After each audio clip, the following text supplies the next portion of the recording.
Just went live on YouTube, y'all. Get out. We're on YouTube live.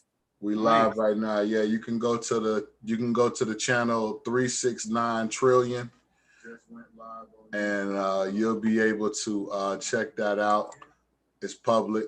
So just keep that in mind if you want to get on there or give it out to somebody else so they can check it out. You could definitely do that. Um, so all right, so another as we would say, maybe another red week in the crypto space, but definitely in the stock market that's been showing a little green, which is really, really good. Um, what was I going to say? I know my brother posted something, I think today, or pinned it, and it was in the Telegram. If you bought, saying like, he was like, if you bought crypto like within the last 3 months, but then within this weekend right here, you haven't bought any crypto, you kind of doing yourself a disservice because it's at a cheaper price, you know. So don't let the shakedown, you know what I'm saying, scare you away. You know what I'm saying? Just understand that all the stocks, all the assets, they must recover. So it was just recovering. Especially the crypto market. A lot of it had just been shooting up super crazy, and a lot of the candlesticks had just been going up vertical versus kind of going up at a diagonal angle. So when they go up vertical straight like that, they kind of have to they gotta come back down and correct or retrace in a sense, because there needs to be buyers and sellers on pretty much all of those price points on the side of the chart. So just keep that in mind. So anytime you see an asset just go straight up, be looking for that asset, unfortunately, to come straight down in a sense. Normally, it doesn't take the whole 100% that it went up, but there could be situations to where it could take 90%, 80%, 70%, or even less in a sense. But just keep that in mind. So when you understand those type of things, you won't be like it's not one of those things that really, really scares you away. And I give an example as far as like with the crypto. I know we all I know I've been watching Shiba, but in a sense, right here, you know, once we see this right here go up, we have to, because we're in this space and we've been in this space for a long enough time. We got to be ready for this part right here. You know, we got to be ready for it, and the reason why we got to be ready for it is because these particular candles didn't go up in a sense in an angle, in a nice diagonal angle. You know, what they did was just go straight up, and when you go straight up, you got to come straight back down in a sense.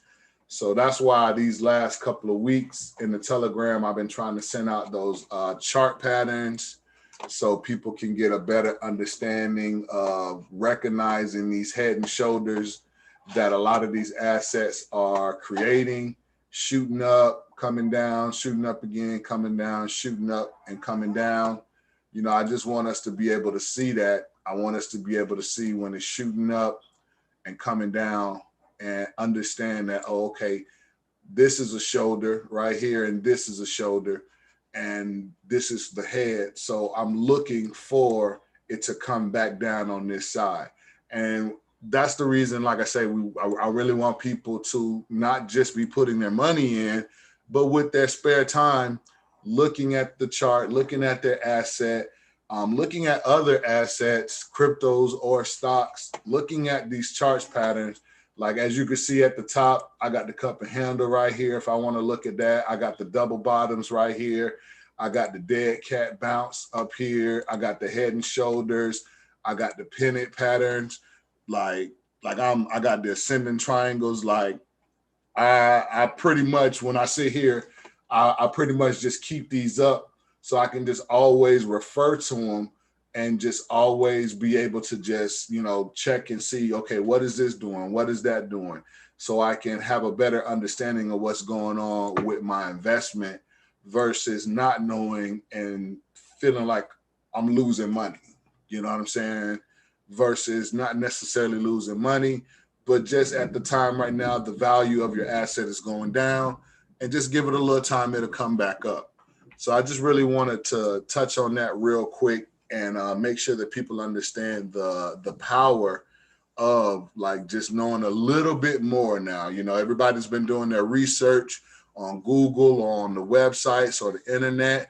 Now the next phase is definitely really, really okay. Let's look at these charts for a couple of minutes a day, every day, and let's look at these patterns to learn different things so we can see things as they happen, so we have a better reaction to what's going on. So like I said, you'll hear me every Wednesday, and hell, even in the Telegram, you'll hear me talk about it. And because it's just time, it just makes you a better investor. Did anybody have any questions, any comments, anything to talk about?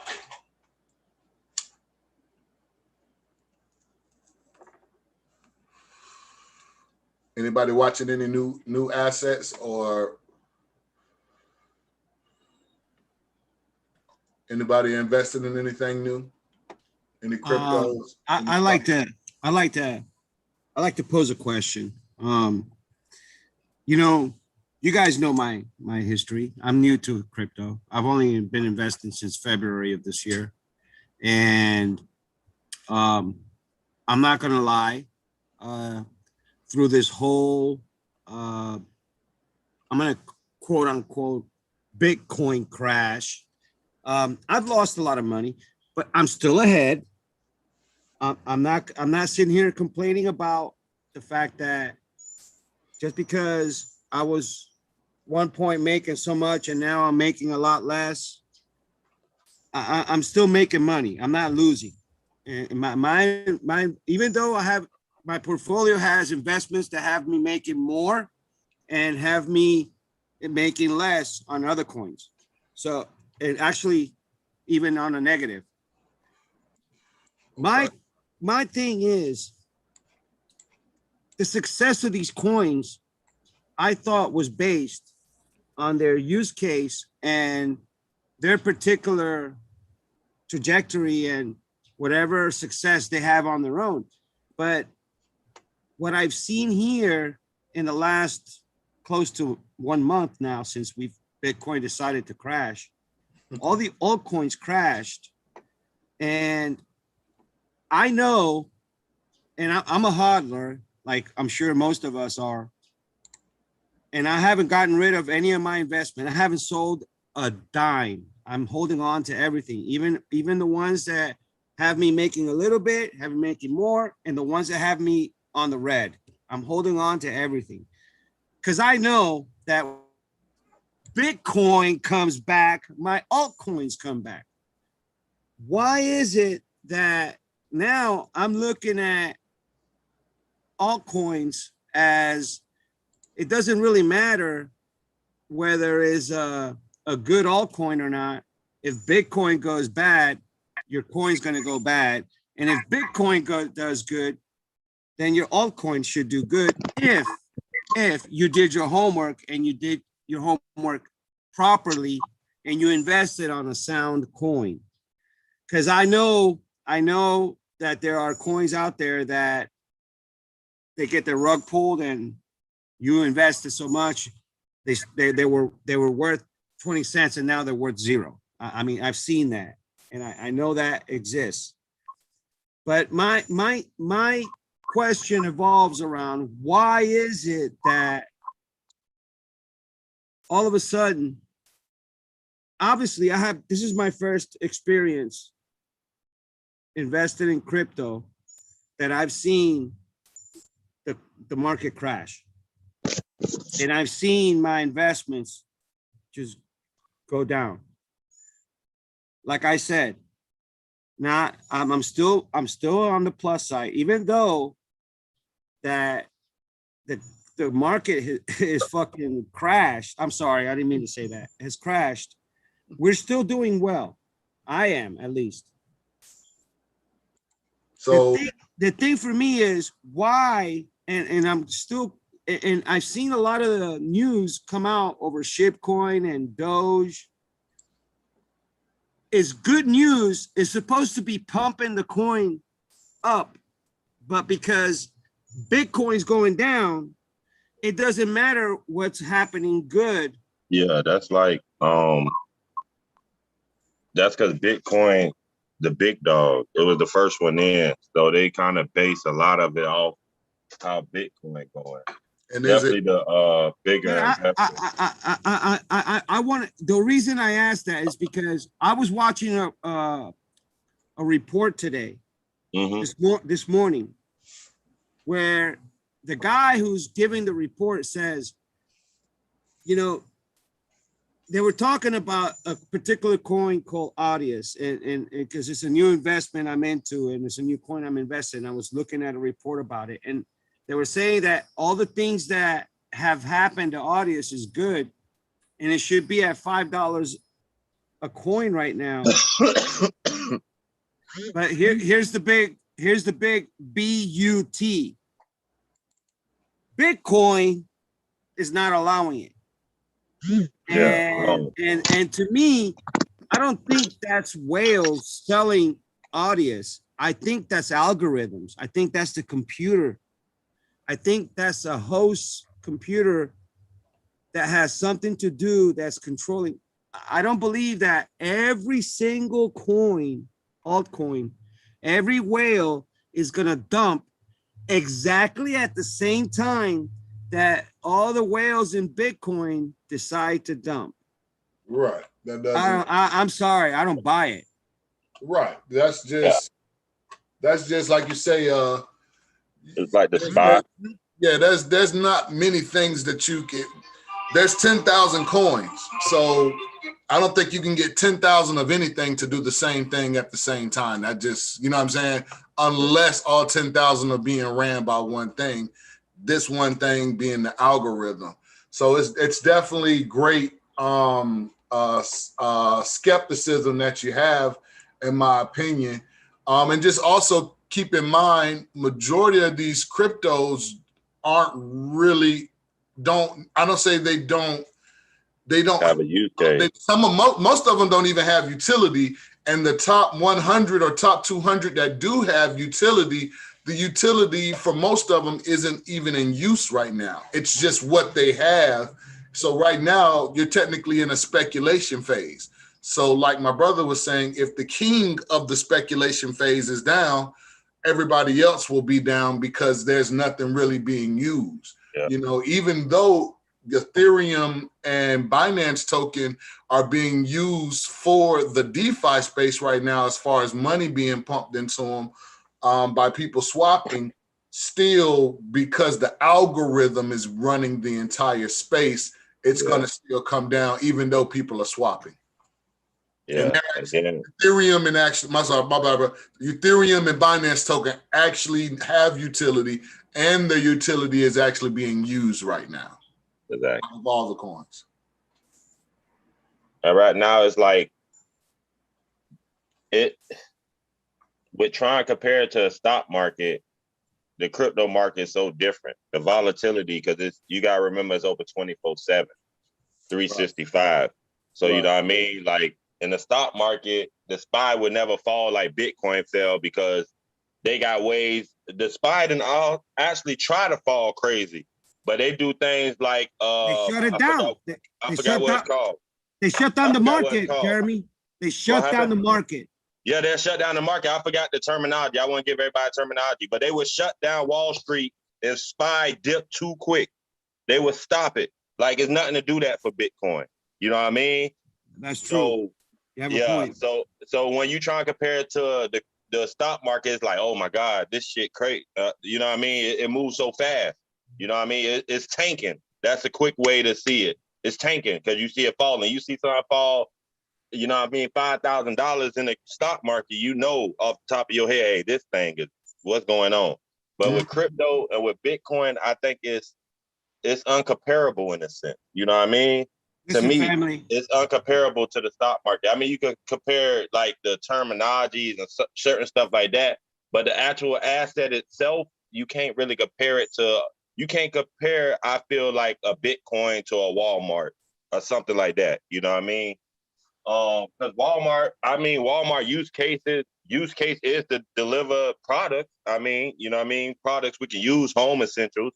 But as far as the operation, the business itself run, I feel like it's so hard to compare them that it make it almost impossible compared to a stock market as far as the movement wise. Listen, I just got one thing to say. If you invest in good altcoins, smart, if you do your homework and you invest in good altcoins and you catch them on a low, watch Bitcoin. Bitcoin goes up, you're going to make money. Bitcoin goes down, you're going to end up on a low end of the totem pole, but you don't lose unless you sell. Yeah. And that is where I stand. I'm a hodler. I'm here for the long haul. Yeah, And okay. I've got a few bucks put into a few of these coins. Not a whole lot. And sometimes and to touch on what you said a little bit, sometimes they don't work like that. Sometimes, you know what I mean? I think it's more people. I don't think it's the movement of Bitcoin going down that's making stuff go down. I think it's actually the bad news they trying to attach to Bitcoin, because they know Bitcoin is the dude that need to open the door for the other cryptos. So when you hear all these places, oh, well, El Salvador can't use Bitcoin until this, that, China banning Bitcoin, I think they're using that news as far as the reference to the whole crypto community being accepted as a whole. I don't think it's actually Bitcoin itself, if that makes sense, because and the reason I say that is it's times where you want Bitcoin to go down because that Bitcoin money is now going to pile into the altcoin, because people ain't going to watch their Bitcoin go down. They're going to try again altcoin in order to run it up, in order to now put the altcoins into Bitcoin to gain more Bitcoin. Because like when Bitcoin run up, it take altcoins up with it. Like when it trades sideways, altcoins usually run too, because now people are taking money out of Bitcoin to place into altcoins while Bitcoin traded sideways, consolidating. And same thing with downwards motion. Sometimes when Bitcoin going down, that's people taking money out to put into altcoins. But I think in the situation we in right now is more the bad news that they attaching to Bitcoin, that other investors is not looking at like, oh, Bitcoin doing down, so let me go down. They look at like the whole cryptocurrency market getting hit with this news. You know what I mean? That's how I portray it. Right. Yeah. I agree with you to some degree, Jeremy. Yes, I just have one. I'm just skeptic on one aspect of what you're saying, and that is, and I promise you, I've sat at the monitor. I kid you not, guys. I've sat at the monitor and I just stared at it for a good hour and a half, and I monitored Bitcoin, and I've monitored at the same token all the other coins that I'm invested in, and every single movement that Bitcoin does, whether it's down or up, all my altcoins follow identically to the T almost. Yeah. So to me, that's not all whales acting at the same time. To me, that's the computer algorithm system controlling everything. If Bitcoin, and then that's also more of investors probably jumping in to make the overall market cap in crypto go up. So when the overall market cap of crypto as a whole go up, that's going to drive all of them up usually too. If that makes sense. Yeah, my thing, Jeremy, is okay. There's no lag time. Okay, there's no Bitcoin goes up. There's like copy and paste. And then the news gets around, and all the whales that were on Doge, all the whales that were at SHIB, all of a sudden now, oh wait a minute, Bitcoin's going up. Let me go buy in. There's usually, I don't think everybody at the same time is glued to a computer. Oh yeah, I know you could put orders in. And while you're sleeping, your buys are done and everything because you put the order in. Yeah. I understand that, but still, every single coin just matches almost to the T what Bitcoin does. And that's something I've realized and that I've paid attention to since Bitcoin crashed. Right. While Bitcoin was going up, I was just focused on the success of my portfolio. And because I'm not a Bitcoin investor, I was never even paying attention to Bitcoin at all. Now, even though I don't have one penny invested in Bitcoin, I have on one monitor Bitcoin alone all day, watching it to see what it does. That way, without even looking at my portfolio, I know how my portfolio is doing. That's sad. It's I didn't almost like know. the SPY. I mean, that's what people do with the SPY and the Dow. It's the same thing as far as the stock market. If you want to compare that aspect, like they're gonna use Bitcoin as far as the stock market will use SPY and the Dow. If the Dow down, people know 9 out of 10 chances. If you deal with a stock that's inside the Dow, your portfolio down. Same thing with SPY. If SPY down or up, you know, if you deal with technical type stuff, technology, most likely your stock is down or up based off the SPY. So it's Right. like, it's almost like that. Well, Meaning in like essence, how, in essence, what you're saying, and I'll leave it at that. What you're saying is that Bitcoin for the crypto market is what Dow Jones, Nah, S&P, and see, NASDAQ is for and the. that's why I say it's hard, it's almost impossible to compare the two, because it's not. I mean, as far as the leadership, it is like, as far as the direction, if it's going up to take the market up, if it's going down to take the market down. But as for other than that, it's completely different, because you got to think the Dow and the S&P 500 is 500 companies in one. You feel me? Bitcoin ain't 500 cryptos in one, so it's nothing like that. But as far as the leadership it play a role like it. I see what I see. I see. right, Yeah. meaning I I think see. y'all I got that understand message. I is got it. just, yeah, like you can look at its you can look at Bitcoin when it comes to the assets going up and down as one of these indexes or indicators in a sense. Yeah. You know what I'm saying? Because it's the dominance Bitcoin hold. But as far Bitcoin, as, like you say, these right here are a collection of different stocks that this company has bought. And this is why it goes up and down based upon the majority of the stocks that it has bought down here that are, you know what I'm saying, inside of this. Same thing we're here and same thing we're here. So they go up and down based upon all these other stocks going up or down. And Bitcoin doesn't do that in a sense because it's its own crypto, but in a sense, like you said, as far as, hey, well, I want to know when the stocks are going, when the cryptos are going down. Can I watch Bitcoin to see if, as of right now, can I watch Bitcoin to see if the stock, if the cryptos are going down? Yes, you can.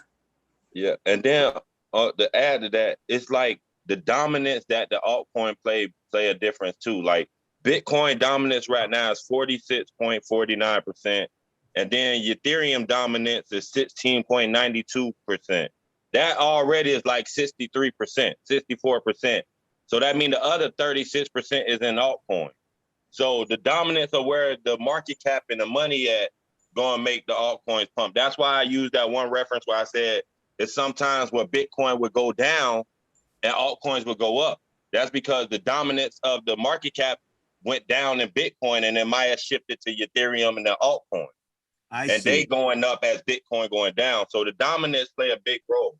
So if the Bitcoin dominance goes down, it won't have that much of an effect on the altcoins as it does right now. It's sitting not when utility starts. When utility starts, because now they're good. They're in use case. They're doing something. So right now, unless Bitcoin starts actually getting utility, not being exchanged, but utility, that's totally different. Me buying and selling Bitcoin on an exchange is not the same as VeChain using the supply chain to keep track of a company's inventory and a company's you know what I'm saying?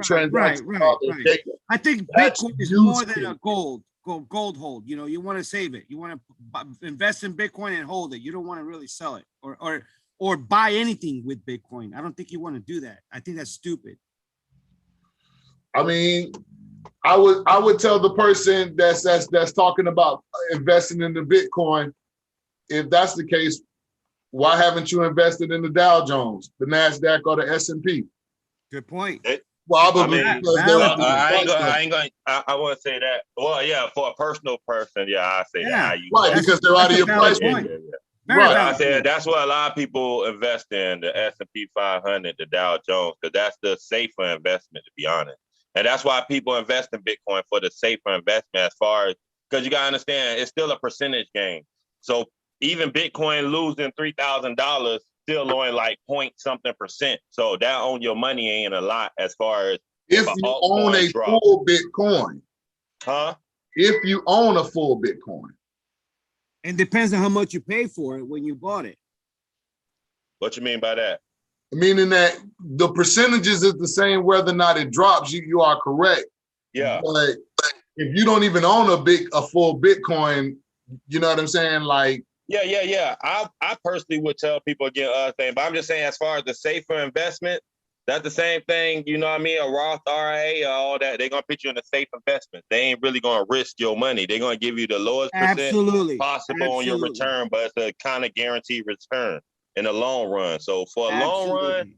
Bitcoin is what people grabbing for a long run, because they rather take that 3% on top of every year than hoping that one of the other ones do good. Just on the big financial institutions and stuff, that's how they do it. That's how they play it. They play Bitcoin just like a SPY or a Dow or index fund. That's why you hear most of the big people like Tesla and all the groups, Apple, they talk about Bitcoin. They don't really talk about Ethereum or investing in Ethereum or none of that, because they look at it more like a safe haven for cash. But as far as on the smaller level investment, I would tell my people personally if you want Bitcoin for the reason of when Bitcoin is no more Bitcoin that can be sold and the scarcity of it just for the rarity of it, all right, cool. But if you're trying to build wealth or get rich off of it, I don't think Bitcoin is the lane for most people I know. No, you're right. It's not. Not for most people I know. You know what I mean? Because you talk about Bitcoin right now, it itself is at 33,000. Some people don't even make 33,000 a year. So you know what I mean? Absolutely on point. That'd be kind of hard to use as that wealth building tool and asset we trying to fit people in. You can't maximize your return on an investment that it sits so high. You just can't.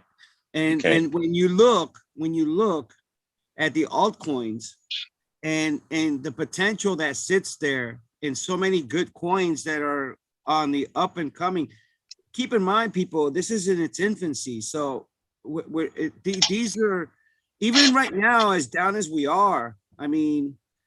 Oh yeah, we up. If you got any of these coins in between January and February, you up. You're still up. I am. I'm still up. I mean, even though as low as the market is right now, my portfolio is still on the green. I mean, even though that I have, and like I said, I do have some investments that have me on the red, but overall, I'm on the green.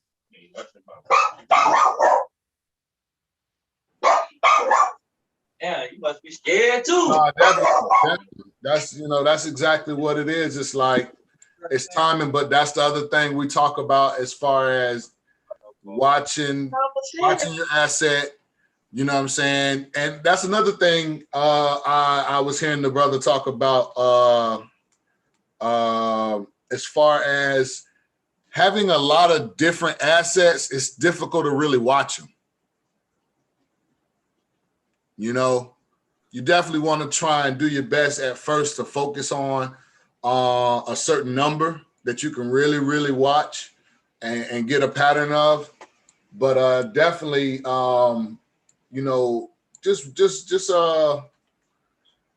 just think about it like anything. Like, if you're getting into something new, you don't want to overwhelm yourself. You know what I'm saying?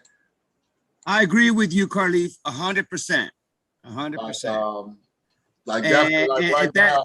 That's so important.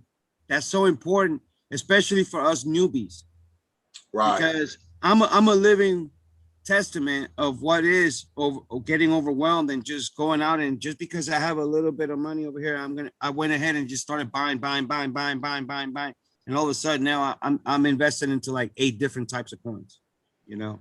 Right. And And that you're right, because it's I'm pulling my hairs every day. You're right.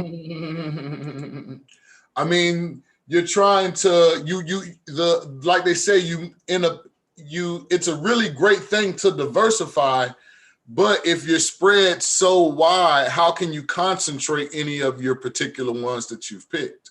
And when I say concentrate, how are you able to really buy thousands or tens of thousands or hundreds of thousands of them if you're spread so wide? Because you got so many different coins, you know, Yeah, if that makes sense. it does. You Speaking know, of which, there's and you're gonna probably laugh, but I have to ask you to give me your analysis on a new coin that I just invested in recently. It's called Audius, AUDIU. I think it's Audius, AUDIUS. say that again. Audius, AUDIUS. I believe that's how it's, or I think it's the tick is AUD. Is Audius. it there? That's it right there. Yeah, I bought 1,500 of those at 82 cents. At 82. Yes. Okay. And Looks like it could be done. Go ahead. I researched it obviously before I bought into it. And I like what I see. I like what I researched. I think this is a promising coin. Mm. I think it's a good coin. I think it's gonna move up soon into once we get back into this bull run, obviously. Right. Well, it as you can see up here, it's moved just like pretty much all the rest of them. Shot up. Absolutely. And then just been working its way down slow. But you saw it's high at over $5.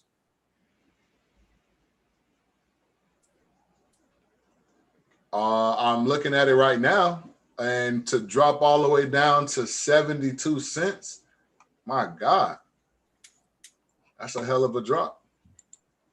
You know, all these altcoins have seen that, right? In some way, shape, or form. But I like this coin. I think it's promising. Now, I've done my own diligence research, and that's why I invested into it.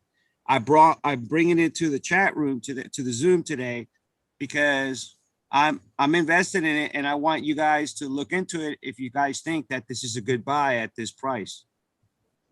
I mean, definitely the price is really good if it's already seen. It's dedicated to the music industry. Right.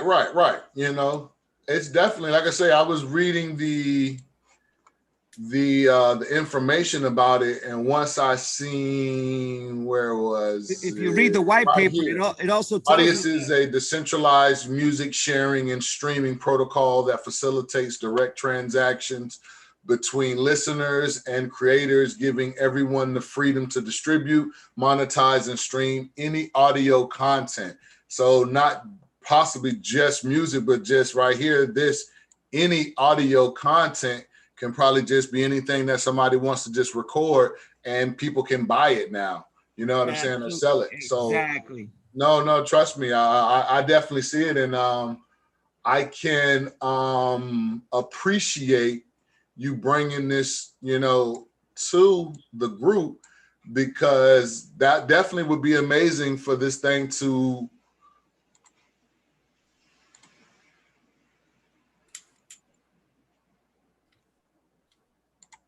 I mean, it's at a real cheap price right now, considering its highs. And even I've even seen, I monitored it for a good week and a half before I bought into it. And I saw it how how high it would fluctuate, just as Right, far as and just as how low it fluctuated. And right. we're not talking about like Dogecoin that it would drop a cent or two or three in a day. I mean, this coin would drop, 10, 15 cents, and it would just jump up 30, 40 cents in one day. I mean, it was amazing what I saw. No, definitely. I mean, that's volatility wise, trading wise, yes. But definitely, if anybody that bought up here at $3, $2, and it's down to 72 cents right now, or hell, anybody that caught that spike, which most probably people didn't, depending on how long that wick stayed up there. Probably didn't stay up there very long. But Well, keep in mind too, Bitcoin has kept all these altcoins down and brought them down quite a bit. I believe most of these coins, if not all of them, that have dropped like this are going to rebound and come back to their normals, if not above. oh yeah, it's just once again, if the market goes in one direction too long, it has to pay too many people. Because what happens is the word of mouth effect starts going on, and people who aren't investors just put their money in just because they know somebody who made some money off this thing. And it was last week, and then they're like, damn, they're making money off it this week. And then the week after that, meaning that if the asset is just constantly going up, everybody's going to make money. You know what I'm saying? Which means the market's going to lose money in a sense. So at some point in time, the market has to try and get some of that money back. All of this was just to entice people to get in. You know what I'm saying? So it can turn around and do that. Because a lot of people are going to, as you can see, a lot of people are going to get out. These are a lot of people right here getting out. Well, honestly, I don't feel the same way. I feel that all this is Bitcoin.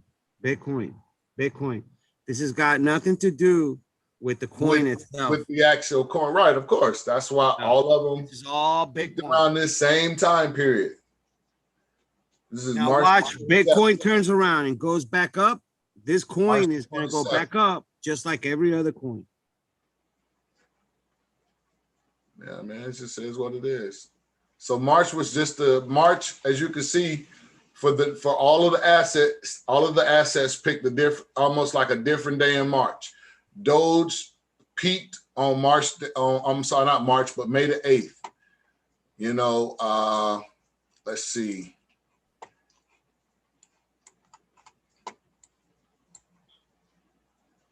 BTT looks like it peaked in April. Like they just peaked at different times, but all of them did the same thing. Come down, came down. So I don't believe it has anything to do with the actual coin itself. I believe it has everything to do with what Bitcoin has done. I don't think anybody's disagreeing with you, Effin. And you know what? I want to express that because I want y'all's feedback because I want to make sure I'm right on my opinion. Well, yeah, I mean, come on, like, let me show you this. The reason why I say this number is because this is what CoinMarketCap has right now. It has 10,600 cryptos. How are 10,000 things doing the same thing at the same time? Exactly my point.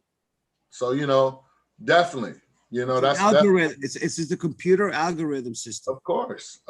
It's the same thing with the stocks, when the stock market. And pretty much all of the stocks at the end of December and January started going down, and they've been down since now. That's why they're back up, And this is why also in the group, we've been talking about stocks a little bit more, so people can understand that we must also diversify markets, And if the money has left from one market and went to another market, okay, well, hey, let's go over here. We already know how to get money in the market. It's just a different market, but the same tactics pretty much, same research pretty much, you know what I'm saying? Same due diligence pretty much. Let's do it. Just a different website, So Yeah, I got someone at the door, man. I'll be right back. Did anybody have anything else to any assets, any new cryptos or anything that they're looking at?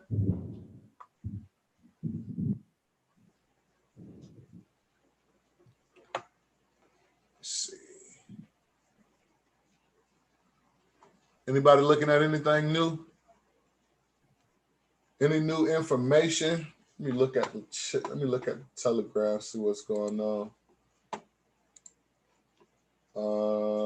I know we was talking about the FTX with the Major League Baseball making history today, partnering with them. That's definitely big. I know Cousin Dev says he's in Miami. The Miami Bitcoiners meetup number 11. That's going down. Let's see. Oh, we have Voyager. I think it listed Shiba like last week, and Shiba has been the most traded coin on the platform. So that's definitely big for us. And I think like Cousin was saying, what was kind of even bigger, because Shiba was in bold letters, is that, you know, Shiba is, as a matter of fact, on the CNBC, you know, which is really big because, of course, them highlighting and talking about you, like that's definitely big. So it's a lot of stuff been going on low key on the crypto scene. Let's see if there's anything else. I know they've been talking. I know the internet's been big and outages and stuff like that. Let's see. Making sure everybody's still staking. If you have questions on that, definitely get with me or brother. You know what I'm saying? Because that's another way to definitely make some money in a down market. Let's see.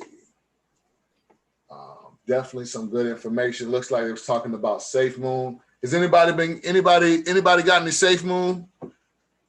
Any? I want to hear some opinions on SafeMoon. I haven't purchased any yet. I feel like I'm missing the boat, even though it's still at a good price. But I just haven't bought any yet, and I just feel like I'm tripping.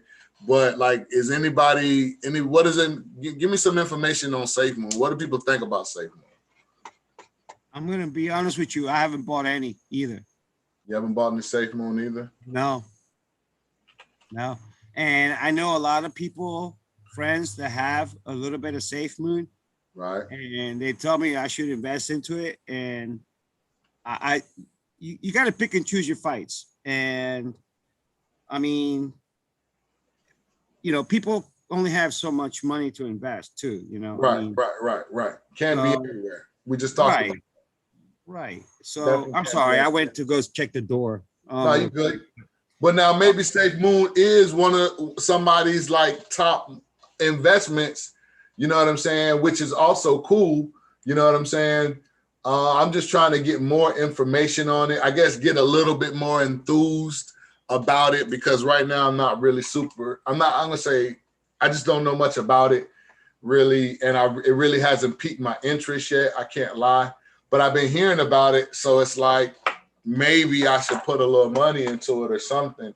It looks like they do have the burn aspect also attached to it, which is really, really big. What's their? They don't have an exchange, do they? I saw on the Telegram that they're working on the exchange, but it seems like they've been working on the exchange for a while. Okay. Right. So yeah, I don't know if there's no date or no real information, but it looks like they are working on one. Okay. Okay. Oh, so they're gonna have an exchange. Are they gonna be doing the whole DeFi thing also? I don't know in detail like what it is. I just see people talking about it, but it seems like people have been talking about it for a while. Like they've been waiting on it and just no updated information. So I don't really know a whole lot about what's on the exchange. Right. I know that's my thing. It's like, dang, it's like every time I bring it up to anybody, it's like some information, but then it's like, I don't really know though. It's like, You want to hear something funny, Carlith? When you brought up Sheba to the group, I was considering SafeMoon, and I'm not gonna lie, I did my research and I checked Shiba Inu. I was already doing my research on SafeMoon, but Right. when I checked Shiba Inu and I saw the amount of community it already had in such a short amount of time, I hate to admit it, man. I chose Shiba over SafeMoon, man, and I At the just time, yeah, yeah. and I've stuck with it. You sound like you feel bad. I don't feel bad because I have friends that are invested into SafeMoon heavily, and they're making money because they got into it early on. Right. But I don't feel bad about it because I'm invested into a coin that I believe is securing my future and the future of my kids, you know, and my grandkids. So I don't feel like I'm missing out. I believe SafeMoon and Shiba are probably going to do some more around the same thing. Okay. They're gonna make a lot of people Oh, create a lot of generational wealth for a lot of people. there's a And lot of, I didn't know Sheba had over 2 million addresses, holders. yeah, and it's growing, and it's not even a year old. The coin is not even a year old. As a matter of fact, the coin's birthday is on my birthday in August. Ooh. And boss, I have almost 200 million of them. So I'm happy. I'm sitting here and I'm hodling and I'm going to just watch it go. I told my daughter, I said, check if I'm dead in 5 years, God forbid, check this particular wallet, trust wallet. Check it. Check it quickly. Because that's for them. Everything I have in my trust wallet, like I follow Jeremy's footsteps. Everything in my trust wallet is for my kids. And I have SHIB in crypto.com as well. But the SHIB I have in Trust Wallet, I bought when it was really, really dirt cheap. Really Right. dirt cheap. So, yeah. Right now, even though SHIB is down, I'm making a good. My kids' portfolio looks pretty nice when it comes to SHIB. When it Now, comes my to, portfolio, I bought crypto.com when SHIB came online at crypto.com. I invested into some SHIB, and there I'm down, believe it or not. on the crypto.com? Yeah, I'm down. Oh yeah, because ever since it went on crypto.com, that was these moments right here. Where's it at? Right. That was When these it had spots, spiked, yeah. right? Stuff And like this.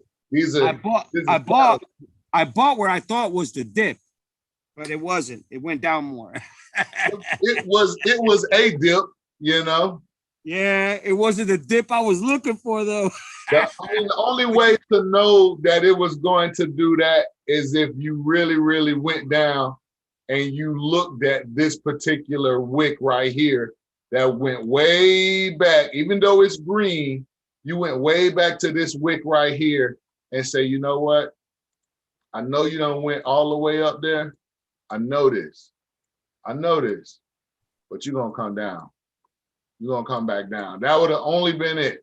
You know what I'm saying? And it still dipped a little bit lower than that, which means if I go over here, I'm on a 3-hour chart right now. Let's go to a 2-hour. Let's see if that's pretty much the last bottom wick over here on these poles, these green candlesticks going up. If I have another one, it's going to explain why it's down there. That's what I want people to kind of have that aha moment of why is the asset where it's at. It's because of the wicks, and once we pay attention to them, we'll understand it. Like, boom, I got one right here and a 30-minute chart. Let's see. Where am I got another one right here. I got another one right here. Now, granted, I have one going back up, so this and that one could show that this is a tough support or a tough floor, and it may not bounce any lower than that. But if we come back, there's a good chance that it's probably been operating in between these four particular spaces, all because we went back and we checked to see that there was a wick for that particular side going up. And sure enough, boom, boom, boom, and boom. See what I'm saying? Like really, really, like I like to do everything else on here, as you can see, with my lines, the colors, the shapes, and all that. But the most important thing, in my opinion, that I'm noticing is to pay attention to the wicks. You pay attention to the wicks, you're gonna know where it's gonna go. So once you've seen those wicks developing, once you started seeing it go up here, you knew, okay, this thing is gonna come all the way back down here. This thing went totally vertical. It didn't go that way. It went straight up. So it's got to come straight down in a sense. So the experienced investor at some point in time, you know, knew, let me hold off on here. Let me hold off on here. Let me hold off on here. Let me hold off on here. Let me hold off on here. But as you can see, we're all learning, you know, we're all learning, and nobody technically can still predict the market. Just because those wicks are there, it can still decide at any point in time to jump into another price range and you can miss it. And I know that kind of like almost discounts everything I just said, but it's just totally true about the market and trying to predict it. You know what I'm saying? Straight up. Let's see, what do you think about the novice? CTV. We could check it out. We could check it out. Let's see. We got Q in the chat asking about, I could be pronouncing it, the Novus Network, looks like. Okay. Rank 116, 46,000 watch list. Price is definitely, you know, doable. Pretty much doing the same thing everybody else has been doing. Looks like it was at a high of 4 cents, right? Yeah, a little bit over. So I think we talked about this one before. Yeah, this is the public blockchain. Let's see, the Novus Network describes itself as an open source public blockchain ecosystem and collection of protocols. The Novus CKB, or Common Knowledge Base, is the layer 1 proof of work public blockchain protocol of the Novus Network. It reportedly allows any crypto asset to be stored with the security, immutability, and permissionless nature of Bitcoin, while enabling smart contracts and layer 2 scaling. It aims to capture the total network value through its store of value, crypto economic design, and native token, the CK bit, or yeah, I'm saying that, or bytes, the CK byte, sorry. So, okay. It seems like it's just gonna allow cryptos to basically that may be under different protocols come together. Seems like a little bit. Did you have what did you think about it, Q? Did you have any information about that? Have you read anything else about it? Trying to see it. Has anybody else heard anything about this particular coin? No. Okay. All right. I mean, the price of it definitely is, you know what I'm saying, doable. As far as for what it does, that's a totally different thing. But yeah, I mean, the ranking of it isn't bad. You know what I'm saying? When there's 10,000 coins out there or over and you're ranked at 116, that's not bad. You're still in the 1% is, of course, what, 100, top 100 or so coins, 160 or so coins, give or take, you know, or 106 coins. That will be the 1%. So of course, this company or this particular coin is definitely close to being in the 1% and definitely in the 2%. And I think the 2% is really, really good. Is you can be in the 2%, meaning if your ranking can kind of be within like 200, maybe no more than like 300 or so. Because now percentage wise, because that's what I keep hearing from a lot of people out there, that a lot of cryptos are going to definitely end up falling off. And it's only going to be like the 1%, 2% or so that are really going to be able to stick around and have actual use case and utility. So if you can definitely find cryptos in that particular range, that'll definitely be a good thing.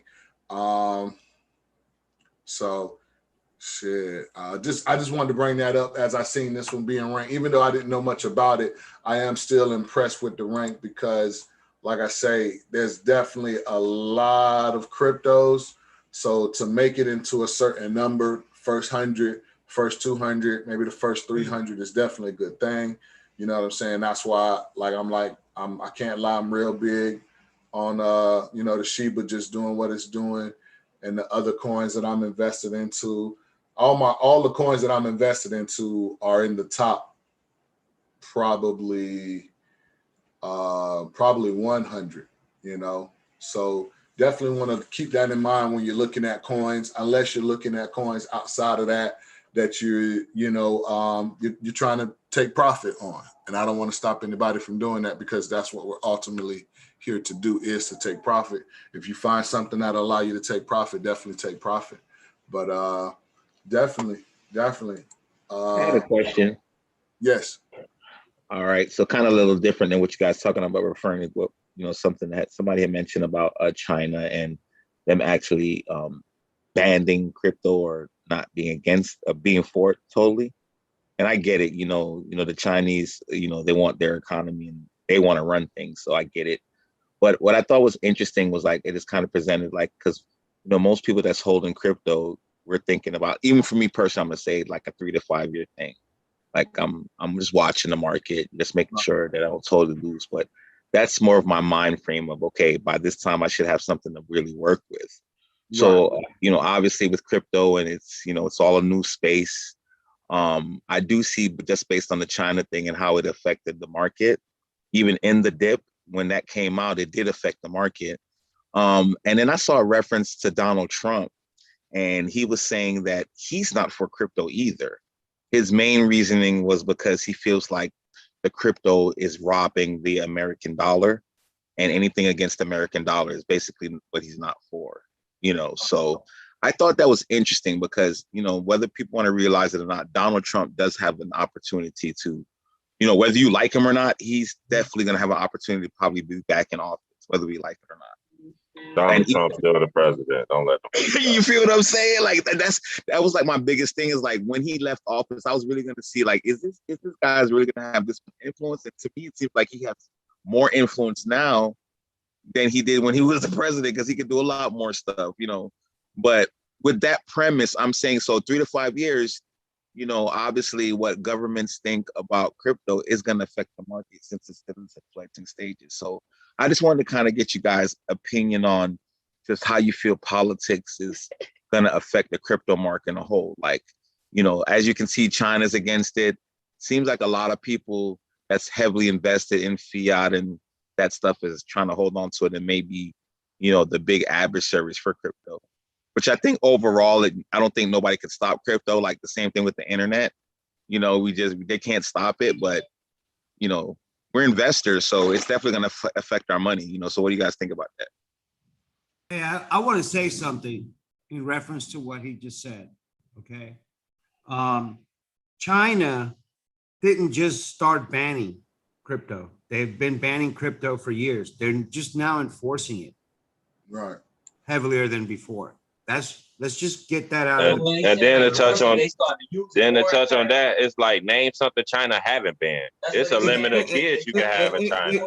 Exactly. So, with China banning mining, that's a good thing for US in a sense, because now we can do it here and we can be in control of it. So absolutely, I think it's a war of control right now. Honestly, who gonna control it? You know what I mean? And Now, that's why I wanna- tell people to pay attention to what's taking place in Florida. Even though we got all this violence and craziness going on, like just look at the movements they making on behalf of the crypto movement. You know what I mean? And just look how all the places that like Wall Street, look at they plans on where they plan on moving and where they plan on going. You know what I mean? So money is definitely making moves and shifting from places. But I Right. think it's for Now- a bigger reason. I want to just say one thing in reference to what he said about China banning and all that, and Yeah. that's something that obviously has been ongoing, didn't just start. But one thing I want to highlight to what he just said, moving forward as far as cryptocurrency and being adopted, is that Central America, El Salvador already said they're going to accept Bitcoin as legal tender.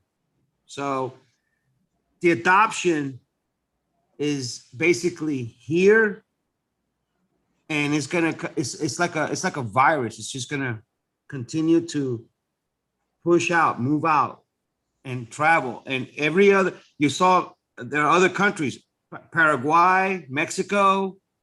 A lot of these countries in Central America are considering now accepting Bitcoin as legal tender. And that is going to offset. That is basically offsetting. This is, I believe, why Bitcoin, to some degree, hasn't just dropped to the 20,000s already. It's because aside of all this bad news from China, there's still good news in regards to Bitcoin and the fact that other countries are actually embracing Bitcoin and cryptocurrency. And I believe that is going to continue to spread. And I believe cryptocurrency, like the internet, is here and it's not going to go away. It's just going to expand. I agree with you on that. My thing is this, though. It's like, you know, everybody's definitely, we recognize that it's like the gold rush and we're like the first settlers to enter into this area. And pretty much if you just do your due diligence and invest in the right coin and not do, you know, you're going to make money off of this because we're like the first ones at the table. And I recognize that. But we are going to have bumps along the way with it. So like I said, like within my mind frame where, you know, I'm looking at a 3 to 5 window, you know, it's not all just positives. Like right now we're in a huge dip and we know that people are not going to hold all the way through. We know people have made a lot of sacrifices or maybe bad decisions to invest a lot of their money in crypto thinking they're going to be old millionaires real instantly and things like that. And, you know, we do understand that, you know. But was the bad decision thinking you was going to get instantly or the bad decision to invest? I think investing was the good decision. I think the bad decision was thinking it was going to be instant. But that's what I think a lot of people are doing now, you know, even like in the different groups I'm in and just my consensus of, you know, a lot of people that just not like maybe in it for the long haul, but just like in it, like they've heard it from somebody and they've been like personally, but my experience, I know a person that we said, hey, check crypto out. And then they bought some and then now it went down and now they're like, nah, I'm selling my shit and cutting my losses, you know? But there's a lot of people that done that. And if you're talking about somebody that may have sold shares out their 401k or maybe sold their house and put it in there and then this big dip has happened, you know what I'm saying? So, you know, even though we call those paper hands. Those are paper hands. Right. But I mean, Nothing you can do about that. It's reality. But what I'm saying is the reason why I'm saying that is because even though we know, yes, it's a positive thing that there's definitely going to be downtrends, even in the upward trend like we're experiencing now. So that's what I was saying, like how much, basically what I'm asking is like, how much do you think like political views, you know, by politicians that do have power will eventually like affect the market on a, you know. But watch this. Think about the timing of hearing this information. Are you hearing about Donald Trump being against not all cryptos, but Bitcoin? Always remember, not all cryptos, but Bitcoin. Did you hear that information when the market was going up in green, or did you hear that information when the market was going down? It was actually recently. It was like maybe like 2 weeks ago. I know what you're talking about. I remember. And I know You Bitcoin. gotta realize that the media and the social media uses positive catalysts to push a asset up, and they also use negative catalysts to explain the algorithm on why it's going down. We've already talked about with Effin. I understand. We've already discussed that this is an algorithm. It's going to do this regardless. What they Right. need to make it not seem as if it's an algorithm is they need the media to have timely catalysts for positive when it's going up and negative when it's going down. If you catch that information on the positive side going up, which I don't think it'll ever do that, then that's something to really think about. And on top of words, if we weren't even pretending that Joe Biden was the president and he was the actual president saying it Right. on where it was going up green, then that'll be something to really actually think So about. here's my thing. So Right now you're talking about technically, or at least pretend wise or whatever, a former president giving his opinion on an asset that's already been showing red for the last month.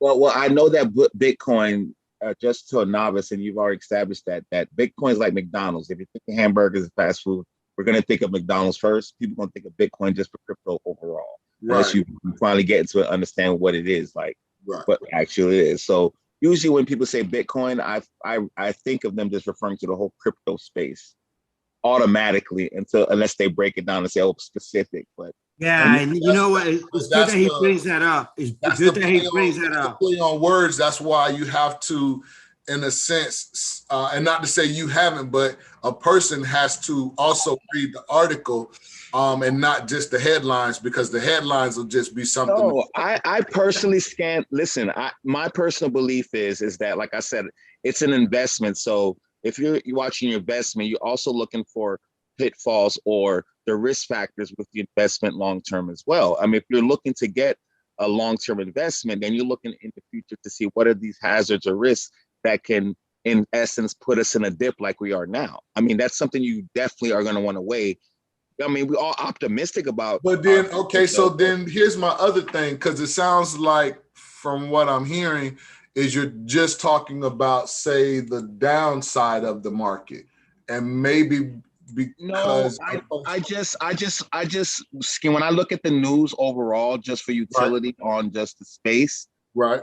You know, I have my belief is that, you know, there's going to be different elements that's going to affect the market. We know algorithms, but we do all agree that, you know, people really ultimately accepting crypto is what's going to make crypto jump. So it's like you still got to have more people come on board with it. You know, so that's going to take time. You know what I'm saying? So I do understand that even though it may not directly affect the crypto market, and I understand the manipulation of it, at the end of the day, what Donald Trump says or a big person like Elon Musk says will affect the average investor if crypto is something they want to get into.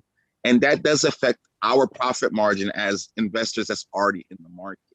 So I understand, just based on that premise, that what people think about crypto is. You also think about the premise that Donald Trump didn't say this in a private conversation that got recorded. This was asked to him, and all questions asked are before asked, they're asked, can we even ask you this question? Or, hey, we're going to ask you this particular question. So getting caught up in the news, regardless if it's good or bad, in my opinion, if you read too much into it, you might as well be part of it and follow what they say and do. I'm just going to be honest. Very well said. Hold on, let me finish. Let me finish. Hold on. I understand what you're saying about influencer. Take Eli also. These last couple of weeks, anybody been listening to Eli, they mad at Eli. So this is a great example on what you're talking about right now. As if you bring me anybody that's from the news, I'm going to tell you why are you even listening to them and why do you care? You're watching the chart. You're not watching the news. The news does not show you the value of an asset. The chart does. So you pay attention to the chart, you're more focused on that, especially on an asset right now that's not in utility, it's in speculation. Like it's just They're doing that to pull on your strings. We're not really worried about the average investor right now because, like you said, we're at the table early. We know there's not going to be anybody else here right now. They're not going to be here until they watch this. If you got a job right now and you're on this chat, everybody right now is probably getting direct deposit, right? Guess what that means? That's electronic money. That's cryptocurrency. You're getting crypto right now. Your company's paying you crypto right now and you don't even know it. So don't worry about those people who won't ever even know it because they're getting crypto right now. If you got Cash App, you got Venmo, that's crypto. Just because they haven't put the word on there and people follow the word versus actually thinking what something is, meaning a purse, a bag, and a satchel, all do the same thing. They carry something. Don't look at that. Look at it just carrying. I have a question. So I understand all of that and cool. And like I said, basically, you're just using this type of stuff. You don't take one thing 100% and make a decision. It's just, again, this one tool in your bag to make an analysis. But I had a question. So the reason why I addressed this is because, like I said, you may one day wake up and overnight you got $750,000 in your account that now you're trying to say, hey, I want to pull this money out. We talked about trusts and being able to maximize pulling your money out. Right. But again, there have been, I look at stuff to see like the government and the taxes, they have news and there's stuff that floats in the news and just kind of give the barometer of kind of overall kind of what the government's thinking about stuff. Because at the end of the day, if I have $750,000 and I decide to sell my asset and I'm going to have to convert it, if that's my choice, right. That's going to affect my money. You know what I'm saying? If you're thinking about not paying your uncle, that's not a good thought. I'm just being honest with you. If you're going to use your uncle's money to buy anything, and if you worked in the United States or if you hustle in the United States and a person pays you in your uncle's money and you turn around and you use your uncle's money to buy something or invest in something and make money off of it, and if you're not counting your uncle in at the end, that is not a good thought. I'm just being honest with you, unless you are learning about trusts so you don't have to involve your uncle. Other than that, you should have your uncle in the plan. Straight up. I'm just being honest. Hey, listen, there's a site. It's called cryptotrader.tax. Run Guys. They promote them a lot. Cryptotrader.tax. Too much money being made. You can subscribe to them. They'll analyze every single trade you've done through every single exchange, and they'll determine exactly how much you owe Uncle Sam. And also to that, what you were saying that the crypto for you is like a 3 to 5 or a 3 to 6 year hold. I'm asking you, do you think in 3 to 5 years Cash App is going somewhere? Mm-hmm. No. I don't know. Years, do you I don't know. That? Right. Of course, nobody knows. But I'm asking you to be opportunity to answer the question. There's technology is coming every day for different things. They're going to add technology to everything that they can. They're already talking about Neuralink, which is adding technology to us.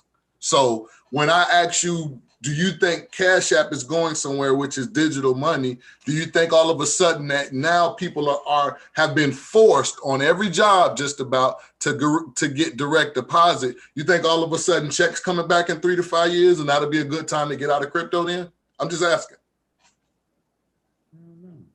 I'm like I said, I mean, honestly. So now we have to, if we're being honest, we have to reevaluate the strategy. Why only 3 to 5 years? What do you think is happening in 3 to 5 years to where it'd be smart to pull out? I didn't say I was going to pull out. I said in my mind's eye, that was what I would see to be like, hey, now I have something to look at. I'm not saying that's what I'm going to do. No, that's what I was asking. Because you were saying me personally, that's my scope. Like this is not like overnight Lambo money. I'm looking to, generational wealth or have a good retirement, something to work with. Meaning, so that's all that's just what my personal goals are. What I'm looking for the market to me do personally. If it doesn't do that, could it be quicker than 3 to 5 years? Absolutely. I wish for that, but I'm just saying overall, it's a long-term thing for me, not just. Right, and that's what I wasn't trying to necessarily get on you or anything like that, or change your strategy. I just wanted to question your strategy, being that, you know what I'm saying, you had you brought it to, and you talked about it. My question to you now about the strategy when you said that time frame was, you know, like, hey, where do you think this is going? You know what I'm saying? Like you say, if we're early. So like I say, with anybody who's gotten in the red on any of these cryptos, and of course, that's not a good thing, you know, as far as it doesn't feel good. You know, just think about the person who got in the red back here. You think they mad? No, because if they held patient, they're up here right now. You know what I'm saying? Same person who got in the red back here. Somebody got in the red back here, way back here, got in the red and was mad and unhappy, just like a person is right now who got in the red. But everybody who got in the red when it went over here definitely was happy. Guess what? It was people back here got in the red. Guess what they was when they got in? Man, but they not now. Meaning that just give it time. Just give it time. Sometimes you got a crock pot to just set it and forget it. Exactly. Set it and forget it if you know yourself and you know, like, I want to check it. I want to look at it. If it's not doing good, I'm going to feel a certain way about it. Don't even look at it. You could check it to know that it hasn't disappeared, but don't do that to yourself as a person, anybody. Not because that's me sometimes. Like sometimes I don't even look at certain stocks some days because I know you're in the red. I ain't why I'm look at you. I ain't gonna do nothing but be mad, you know, if I look at you and I see you on the downtrend and I'm holding, you know what I'm saying? So it's one of those things. If you know you're holding anybody for a long term, on the short term, if you see red and you don't see red lower than the asset has ever been, why are you doing that to your emotions? Why are you doing that to your emotions? Because at the end of the day, regardless of what color the asset is, we still are in control of it. Even though seeing green does kind of make us go, you know, feel good, and seeing red makes us feel bad, but we still control those, or we want to do our best to control those. And that's the thing that I want to talk about more, and I'm going to start the show with. It's the psychological part of investing. That's one of the biggest parts in this game, is the psychological part of investing. If a person has and how they would say, you know, not to be derogatory, but paper hands, is because of the psychological part that's missing, or they've gotten in it for a fast lick. One of the two. I have a question for you. Yes, sir. I since I invested into the crypto market, I haven't sold anything. I take that back. I did buy some crypto.com, some Crow. Some Crow? Yeah, I did. I bought it when it was at 21 cents. Yeah. Yeah. Right. And you're right now at 9, but. Well, no, I sold it when it sold it? I sold it when it was at 19 cents. Let me go back to this right here. And to be quite frank with you, I did that because I wanted to reevaluate my portfolio, and I sat down with Jeremy and we looked at, you know, and we looked at my investments, and we said, and we have both agreed, you know, Efren, you know, you could take that money and put it into a coin that has a little bit more stability and cheaper. Right. And we did. We took the money out. It was almost $2,000. It was almost 20 cents. Right. And I invested it into Sia coin or Sia coin. Yeah, I like Sia. I was investing in Sia, but as you can see, like that's what we was just talking about. Like, where you trying to run to? You trying to run over here from this red to go to this red?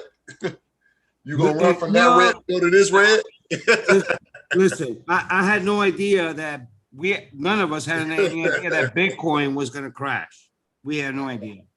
Well, hold on. Let's not say crash, because technically all it did was retrace from about 50% of where it was at. Well, true that. I wouldn't call it. I take that back. Crash.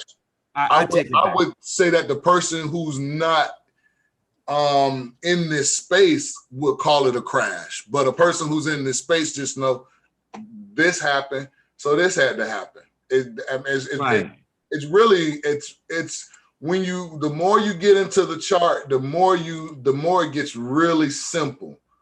Well, and then you look at the This death happened, cross and everything, that's and it. Like, you say, You forget about understand it. what had to happen because you've seen what happened. This happened. Right. If this happens, that has to happen. Absolutely. That's simple. You know, that's like like you're literally just flipping this one. You literally flipping this side to that side. This side happens, so that side has to happen. You know, are they going to do it identical to where it's literally, you know, any fool off the street can see it? No, they're not going to do that. But understand the concept of patterns, and what has happened on one side must happen to the other side. And that's because it went straight up. You see what I'm saying? So this is why we really, really say, hey, listen, you won't have to worry about nothing. You're watching it. You're watching the chart. You know what I'm saying? Can you watch it while you're at the job? No, not everybody. But if you're investing into it, I would on my lunch break instead of being on Snapchat or TikTok or Facebook. You know what I'm saying? Yeah, but hear me out. Hear me out, okay? One thing I did find positive about the switch in investment is that I bought a coin that was cheaper and I got more of it. Of course. That it went down like the other one did. Okay, you know what? I was gonna take a hit whether I would have stayed at Crow. Right. So you, in a sense, did you get a better quantity? You did. You got absolutely. Yes. Absolutely. Now I wouldn't say that the utility versus one utility you went better, but you did get more coins. Absolutely. Now I do believe in the utility of this coin. I believe. Say that again. I said I believe in this coin's utility. It's doing like something with like cloud base or something like that, or storage or something like that. Correct. So no, it definitely has a wonderful potential. You know, definitely. It's just, of course, from there we would have to see. It's going through what every altcoin's going through. Right. It's going through the no. What I was going to say, for the utility to be, in my opinion, to be better than the one that you were in, because it's two different things. Right now, you just got a better position because you got something cheaper. You know what I'm saying? Now, is the asset better than the one that you were in? That's what right now I'm questioning by looking at. No, I would that's open for debate because Crow is a whole platform to an exchange, and obviously that has many use cases and obviously has even more potential. Right. That's the only thing what I initially, when you said, I was like, dang, what did you know what I'm saying? What did you sell it for? And so it is a cheaper coin. That's so quantity wise, position wise, was that a better move? Yes. Now, as far as over time, as far as utility, that's where I say whatchamacallit would have been. Right. I agree with you. But I went with the more economical sense. Of course. In this type of investment. Being economic in the economical space, you know. I'm absolutely that down. I understand that completely. I've actually made that particular choice a couple of times. So I definitely now moving forward, I want to ask you.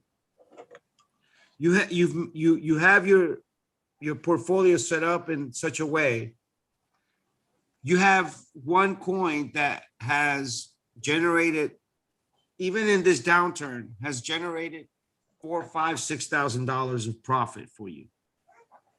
Would you sell the SIA coin investment that has you on the red? Or would you sell part of the position you have on the coin that has you on the positive to take that money to reinvest into other coins to kind of expand your portfolio? Yeah, it's it would all depend on the one that took off and its utility and its use case versus what I'm about to trade down into. Because obviously if it just did what it just did, if I hold it again, it's going to do it again. You know what I'm saying? To a larger degree. So I'm gonna put it to you. I'm gonna give you a simple example. okay. I have about $5,000-$6,000 profit on Dogecoin. Right. Congratulations. Thank you. I'm invested into XRP, and XRP right now is more than half of what I invested into. Do you think it would be a smart move for me to take some money out of Dogecoin and put it into XRP? At that 65 cent it's at right now. Exactly. When I bought it at $1.50. 62. Yes. In my opinion, yes, because I feel like the utility for XRP versus the utility for Doge is better. That's what I needed to hear. And even though once again we're talking about, we're always talking about economics because hey, we come from where we come from, so there's always a cap on what we have. Even though Doge is at 22 cents, in my opinion, the 62 cents definitely is 3 times more, but it's, in my opinion, it's worth it because we've already seen XRP go up and hit at least close to $2.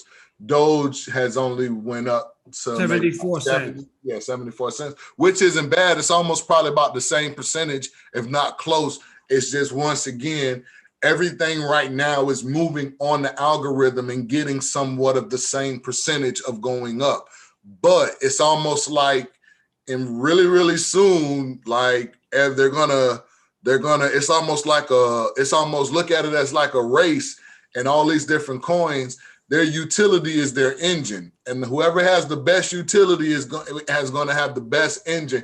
And you're going to see once they really come through with this regulation and coins get the opportunity to be used, then you're going to really, really see which one. Damn, I should have stayed in this one. Oh, damn, I'm glad I got in this. That's where some of them are going to fall. That's when they're saying that some coins are going to fall off. And right. So right now, price is always a thing for us, but there still has to be this thing to where I'm not just shopping in the DeFi area because all of the coins over there have 5 and 6, 7 and 8 zeros, and that's definitely where I can get a lot of them. Yeah, in my opinion, it was just the universe that just kind of we lucked up into Shiba. You know what I'm saying? Because it could have been another DeFi coin and then not be listed on these exchanges back to back to back. You know what I'm saying? I don't want to act like that was like weeks of research. I'm not going to do that. You know what I'm saying? So, but to really be in that space, no, right now you really definitely want to be finding the ones, because all of them have come down to their best price in a sense. And you want to find the ones now that have the best utility.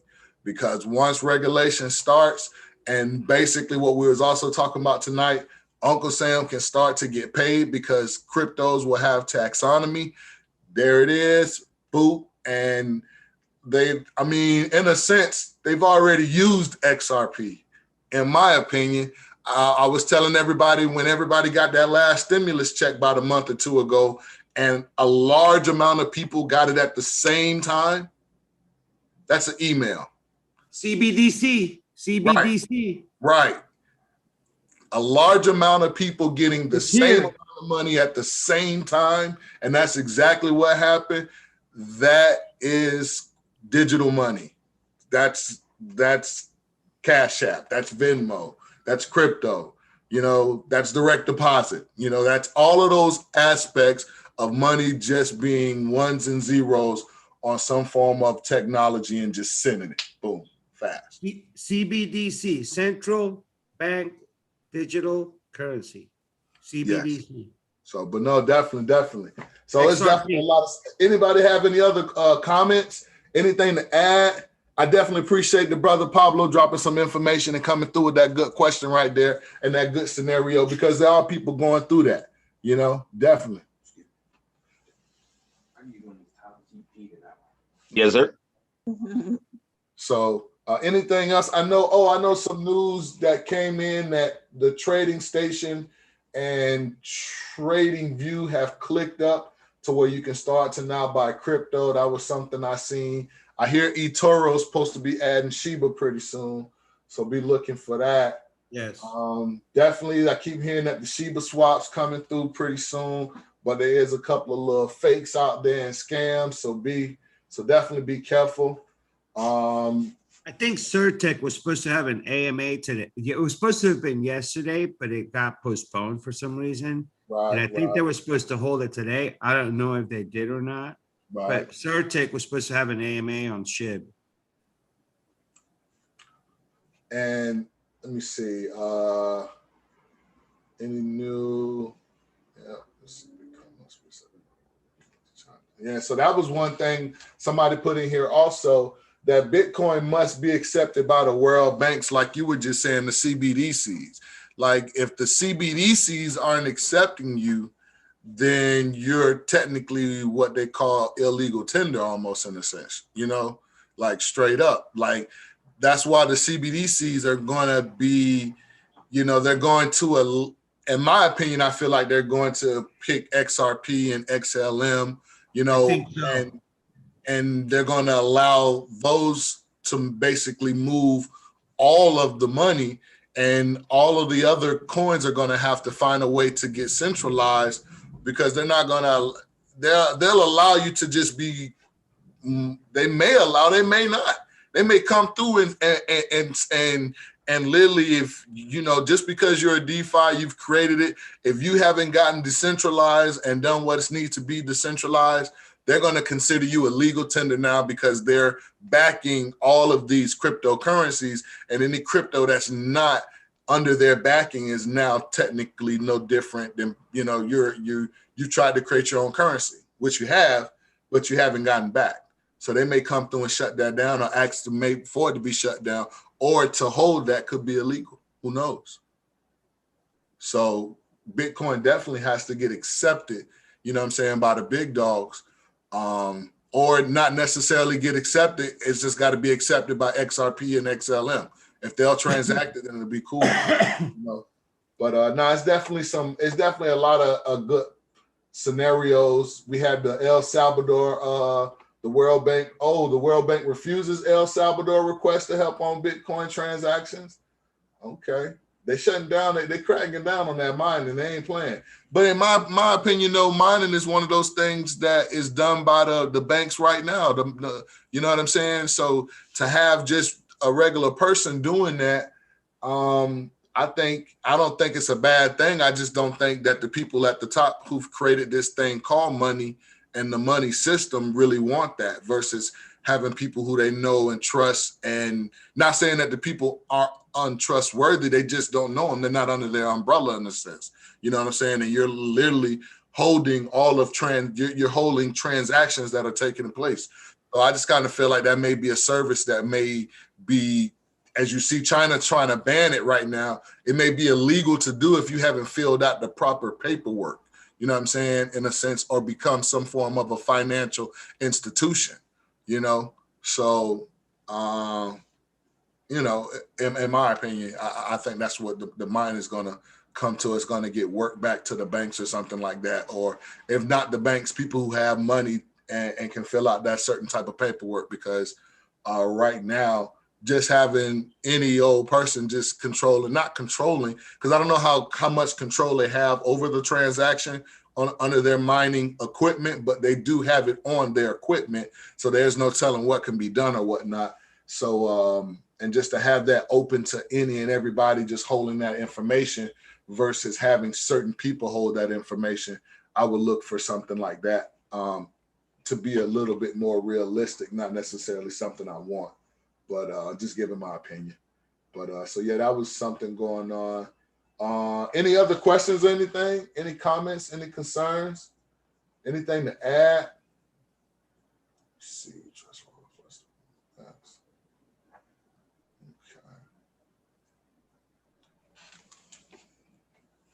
Nothing. Everybody still with? That's still here. All right, brother. You got anything to add?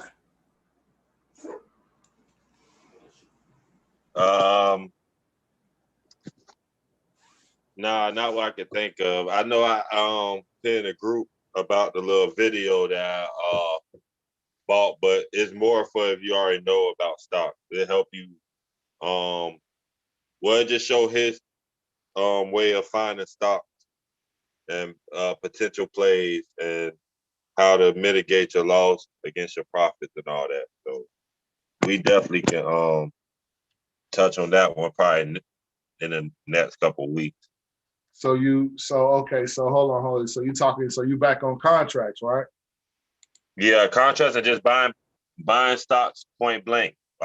You can do it with any. I mean, you should be able to use the same concept with crypto. You know what I mean?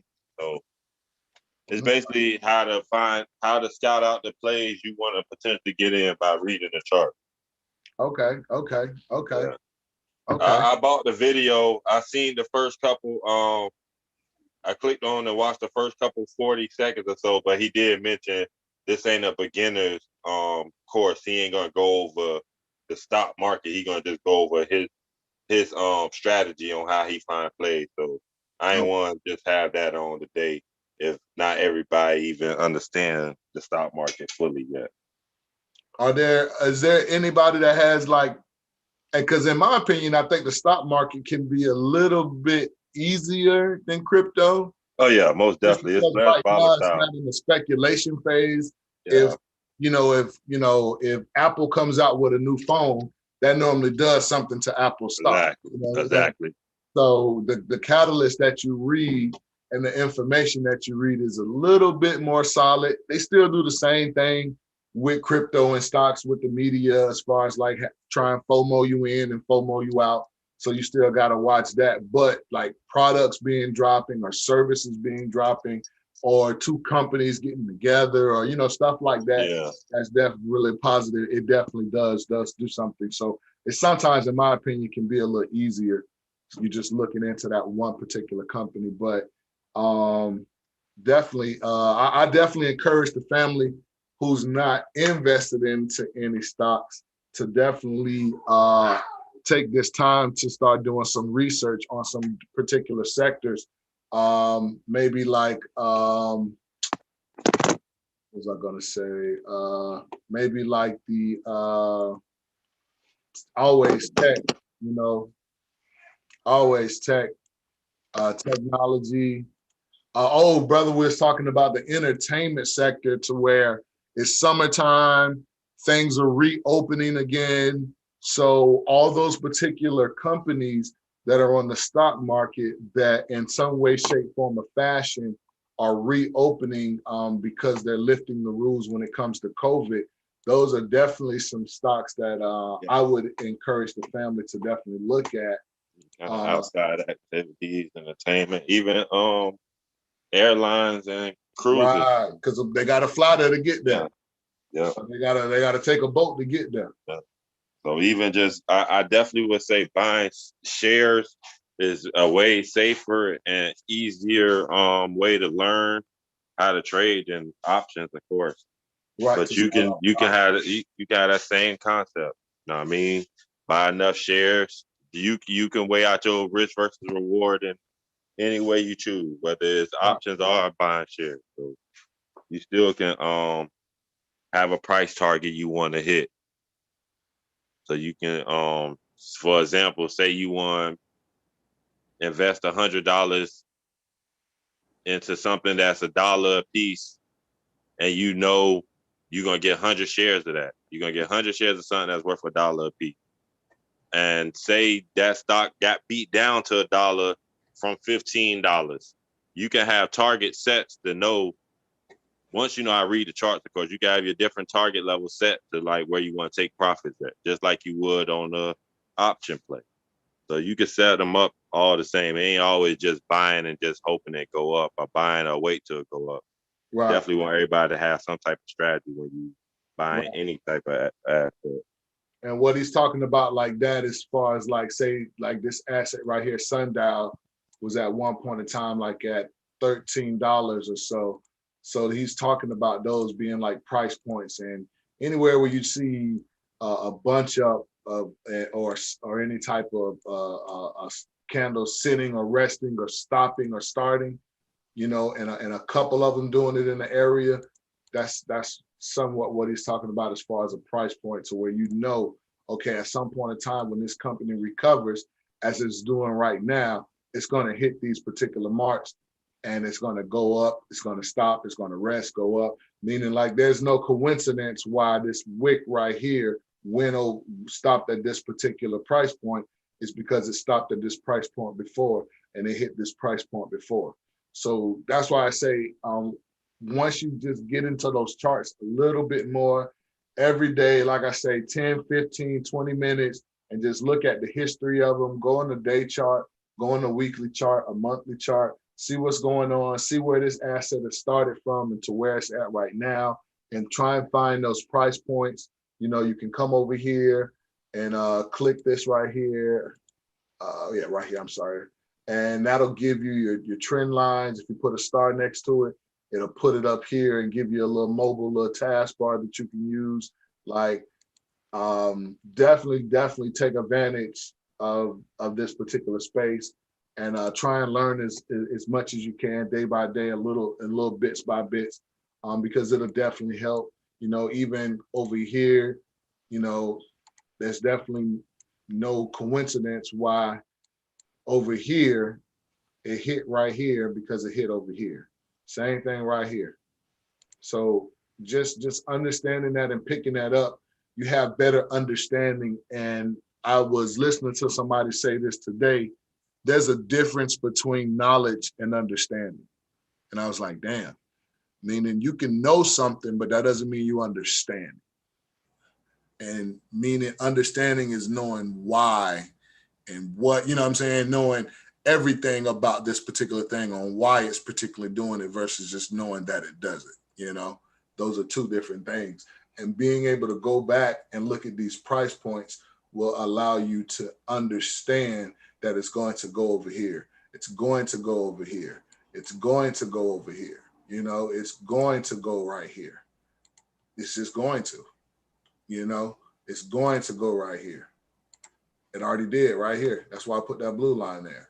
And it's having that understanding, it really allows you to be more of a long-term investor, because you just understand, okay, let me just give it some time, you know, give it some time, pay attention to the news, make sure that this company's not going bankrupt. That's it. That's all you're looking for in the news. When you want to pay attention to the news is when you hear that the asset that you're in is going bankrupt. You hear that? That's something that you now want to pay attention to. Straight up. You definitely want to pay attention to that, you know, and of course, pay attention to everything. But as far as really making a decision off the catalyst of news, definitely, you know, you just got to watch it, you know, because they'll send you up and they'll send you right back down. But I definitely like what you just added, though, brother, as far as the price points and things of that nature, because it's definitely important. And we just got to get that time in. There is a video that is on the channel that does the live for the I don't know if anybody watches it. Okay, so for the or anybody goes to the 369 trillion, that's the actual YouTube channel that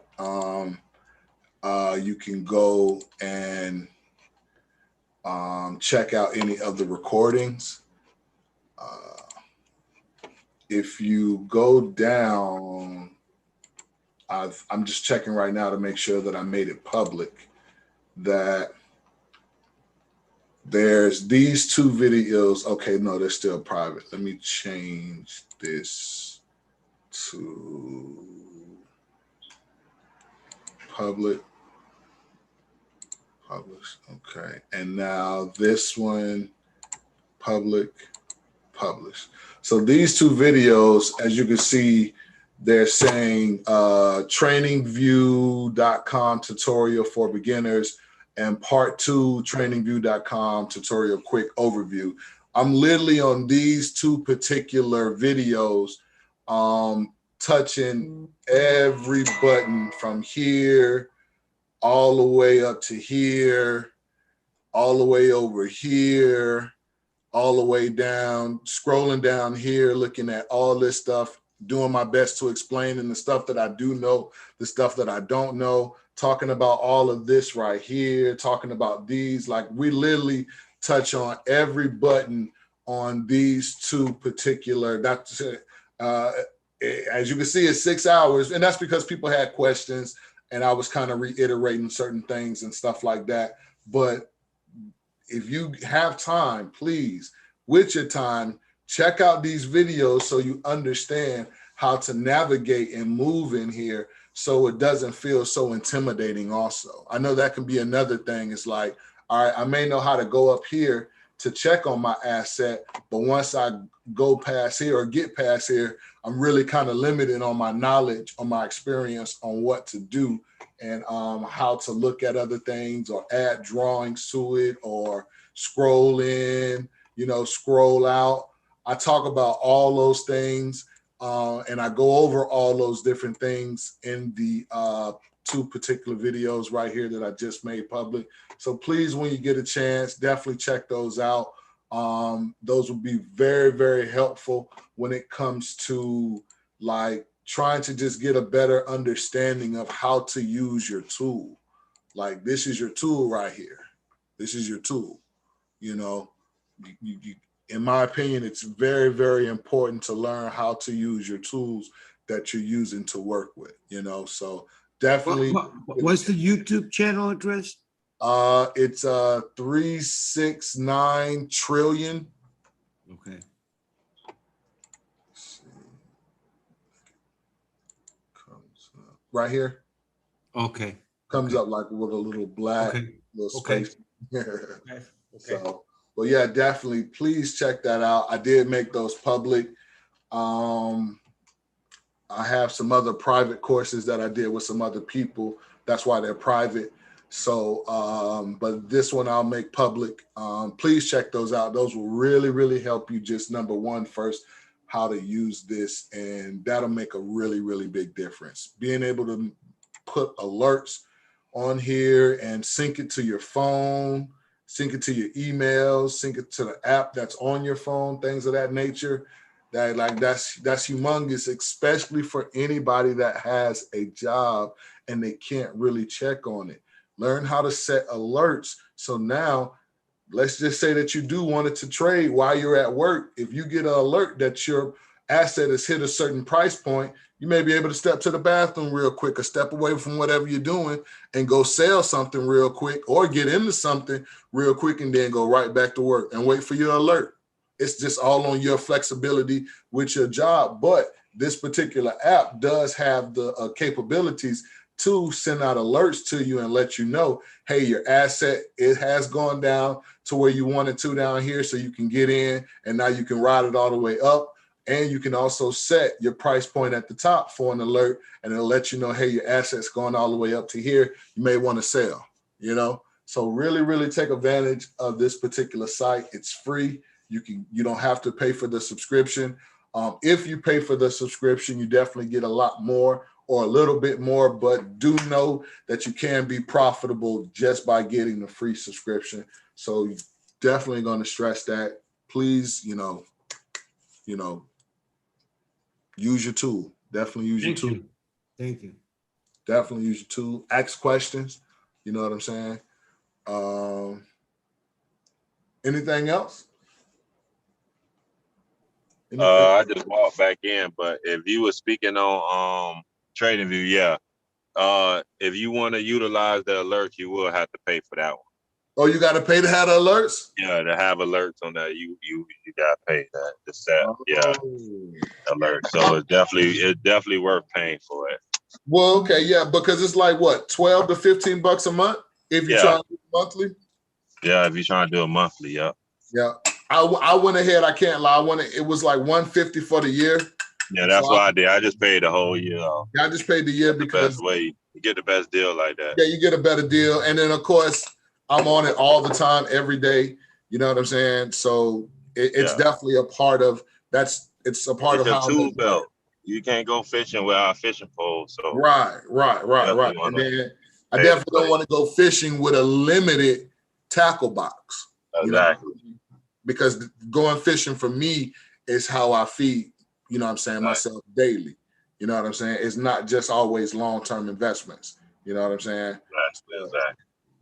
It was a good investment for me to pay the money, either the 15 per month or the 150 for the whole year. You know what I'm saying?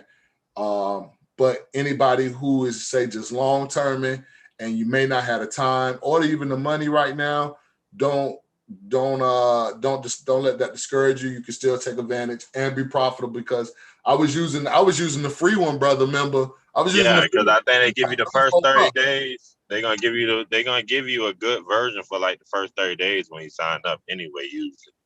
So you'll be able to utilize the alerts and stuff probably the first 30 days with the subscription that they give you. You may. I can't remember that far back 100%, but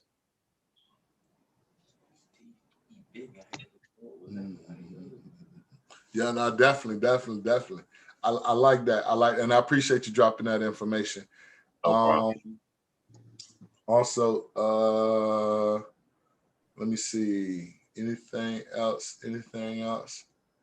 Don't forget about the marijuana sector. Definitely, when it comes to that. We talked about the transportation sector. We talked about the entertainment sector.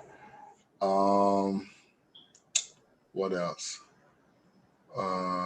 It's always something else. I just can never remember at the time. Damn.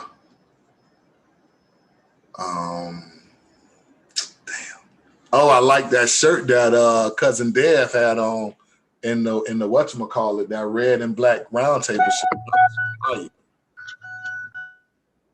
That was super fire. Yeah, that was fine. I'm gonna put a list of the different ones I'm gonna have available in the round table so people can put orders in if they want to. That was fire. Yeah, I like that, but that looked nice. I don't know if everybody didn't get a chance to see it. Let me see if I can. Oh, I could probably do this. That was fire.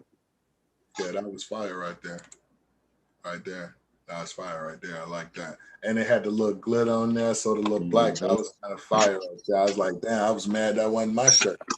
I was like, how cousin Dev gonna have a better shirt than me? You know what I'm saying? And I helped this round. Is that Jarrell? Oh, Nah. that was cousin Dev. Yeah. I forgot what his name is on on here. It's lucrative desire. Yeah, right here. So yeah, I call him, that's my cousin, so I call him cousin Dev. So yeah, he's in Miami right now. He's in Miami at the Bitcoin meetup. Yeah, he in there right now. So no, definitely. So, but no, I thought that shirt was fire. I definitely got to get me one of those. I like that red. What else? I like that. I like that shirt. Yeah, I like that. See, I like it too if we can personalize it, get it, and maybe get like maybe kind of create their own like little logo or something, and we can run it on the sleeve or something like that. You know, Hey, what let me tell you guys something.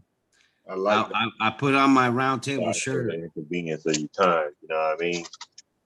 Hey, I want to tell you my Got experience $400 with my experience with the t-shirt.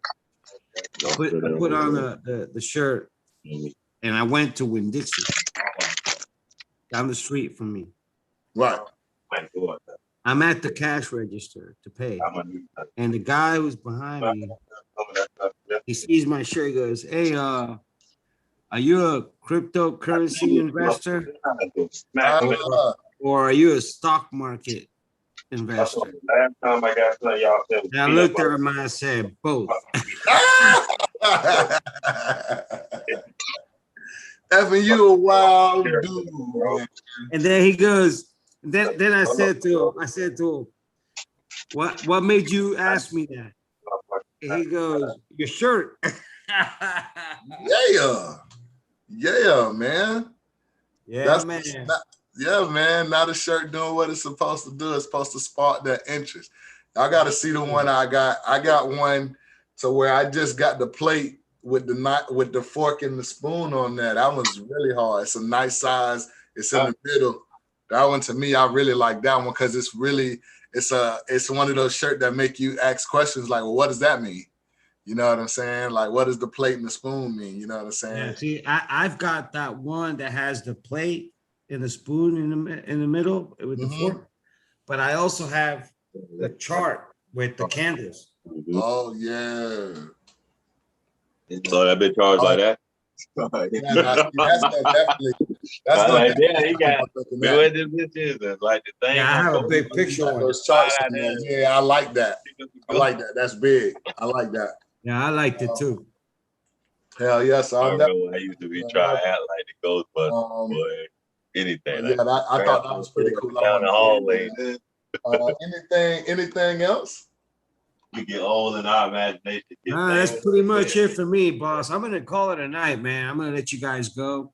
All right. I'm gonna see if hey bro, can you talk about the Shiba swap thing? All right, what part? Do you have anything on that? Anything? Supposedly it's supposed to be dropping this week, but I don't know. This week over now, so unless it drop tomorrow, but I know one of the dudes on one of the, I believe he a developer. He one of the devs on the team with She. He was saying we're gonna shut a lot of people mouths this week. Everybody thought it was a lie and all that. So he was like kind of hyping up that it's about to drop. Well, I will add to that. Certec, I believe they're supposed to come out with an AMA. They were supposed to come out with an AMA yesterday, and they didn't. I don't know if it came out today. All right. But they're supposed to come out with an AMA any day this week on Shiba. They had announced it for yesterday and it didn't come through. I don't know if it came out today. Now, I'm talking about Certec. Yeah. Because I was over here like I wanted to make sure anybody who didn't know what an AMA was. Oh yeah. Understood that that's a ask me anything session. Like, where of course it's a like, sit. yeah. Right. It's like what they do after like a earnings report. Right. In a sense, right. But Certec's gonna do an AMA on their audit, you know. Yeah, because they audit all the things to see if it's gonna go through or not. Right, and I believe they passed the audit. They added Shiba Swap information to their new dog paper. So, and if you go on where they actually got put in audits and stuff, you'll see they renamed it to Shiba Swap, because at first it wasn't saying Shiba Swap, it just said Shiba Inu. So there's updates going on. I definitely do some more research to see if I can find anything else on it. Listen, guys, there's a guy on YouTube called Shib Analyst. Steve Analyst. Yeah, Steve. he's giving you all the tutorials on the dig, the bury, Yeah. all of it. He's doing a real. He even has he's been invited by the creator of Shiba to go ahead and do a video link, like so you can see What's what his Shiba name? Swap is supposed to look Steve? like. You say Sheba Steve? His name is he's his Sheep analyst. YouTube Shib analyst, but his name is Steve.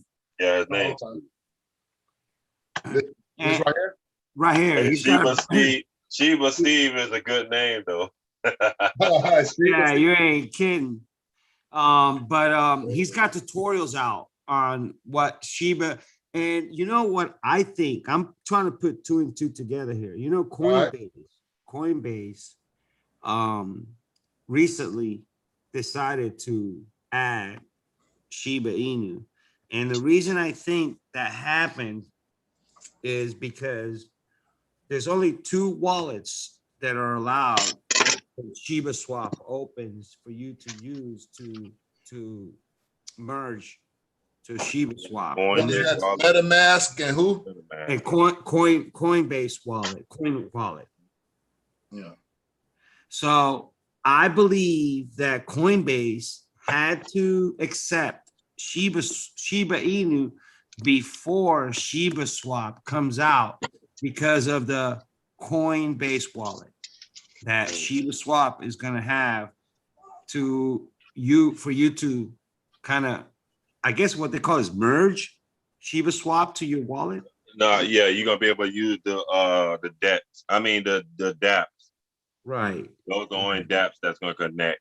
You ain't gonna be able to use the Trust Wallet dApp in the beginning. But they're saying that Trust Wallet is gonna, I guess, gonna be eventually added. But right off the bat, it's only gonna be those two wallets. Yeah. But of course, other wallets will be added. Yeah. Yeah, yeah. you That know, only makes sense. But you know, guys, it's you know, gonna be a the race for time though, because it's a certain amount. It's limited time of bone. So exactly those by the first time 2 the other weeks, ones become those first- available, there's no telling how many the bones first are dug up. the first 2 weeks that Bone, I mean, the first 2 weeks that Shiba Swap is open and allowing you to stake or bury your SHIB to get Bone, those first 2 weeks, Bone is going to be at like a higher rate of return. Like you're going to get a lot of Bone Yeah. for your SHIB for those first 2 weeks. Once those first 2 weeks are over, then it's going to go back down. That's what I understand.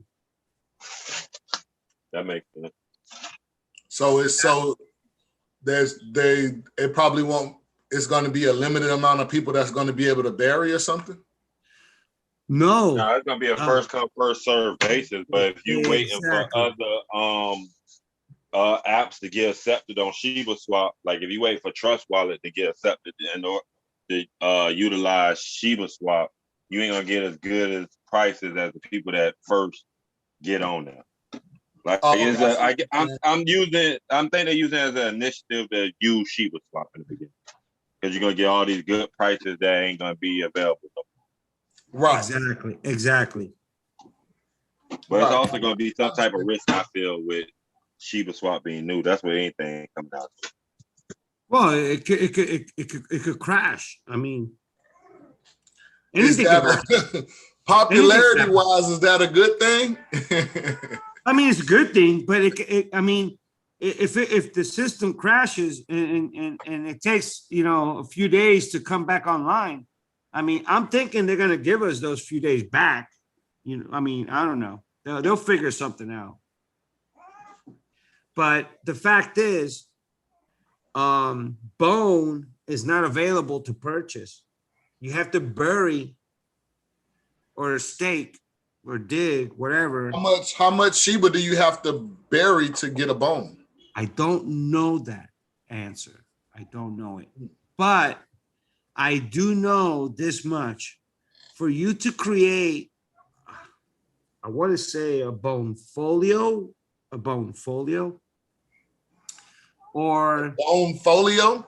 yeah, there's man, you got to go through that Oh tutorial. my man. God. Yeah, this is this Shiba swap is something else. Go. There's something that if you bury, I believe if you bury Leash and SHIB or SHIB and Ethereum the same amount, you have to bury two together, two different coins together. Now the rate of return is super high, but it's a high risk Right. that only one of the two coins does good, and then that one coin gets liquidated, and you end up losing everything. So What? Hold on. Say that again. yeah, you got to read really into it because it's a high risk. It's a risk behind burying the stuff. Are you 'cause serious? You got when to you're discover using when you're bones. using They the ain't no two like when you're guarantee using type two different situation. coins. Oh You- no, I'm not doing that. You using two coins because you gotta use your Ethereum to dig. You gotta use your Ethereum to dig. So you gotta use your Ethereum and you gotta use SHIB to dig. And yes, it's not no guarantee on how many you're gonna get or whatever. It's Right. a risk to reward type situation. And I mean now mind you, they just ran me off. I'm ran the off. reward could be humongous. Yeah. No, I'm ran off. They just ran me off just that But quick. that's where the burning the coins come into play at. It's burning your coins to try to discover. You trying to discover bone by digging with your SHIB, and you are burning your SHIB while you trying to discover for the bone. My bad if y'all hear noise in the back. And that's where you can create a bone folio. Yeah, Bornfolio is all your little crypto. I mean, all your coins, and it's basically a portfolio. Of course. Let me mute myself while I'm finishing. Guys, the battery on my computer is about to die. I'm gonna let you guys go tonight. Jeremy, I'm gonna go pay you a visit tomorrow, sometime in the morning. Yes, sir. I see you in the AM, bro. Brother. Okay, good to hear from you, brother. Good to see you. Y'all have a good night. Yes, sir. You too, boss. Yeah, so no, I'm listening. I'm learning today, but okay, so question then. If you're telling me that I have to definitely guarantee certain amount of Ethereum and certain amount of Shiba just to get into this process to possibly get something out of it, because there's no guarantee to get something out of it, what is the reward that great for me even to chance it? I mean, I already told you my plan is just SHIB to go up in price. Like, hold on, now we getting. I got SHIB, but I don't remember getting Bone or none of them other things. Listen, hold on now. Hold on now. I got SHIB, you know what I mean? I ain't getting Bone. They ain't gonna try to force me to get in no Bone.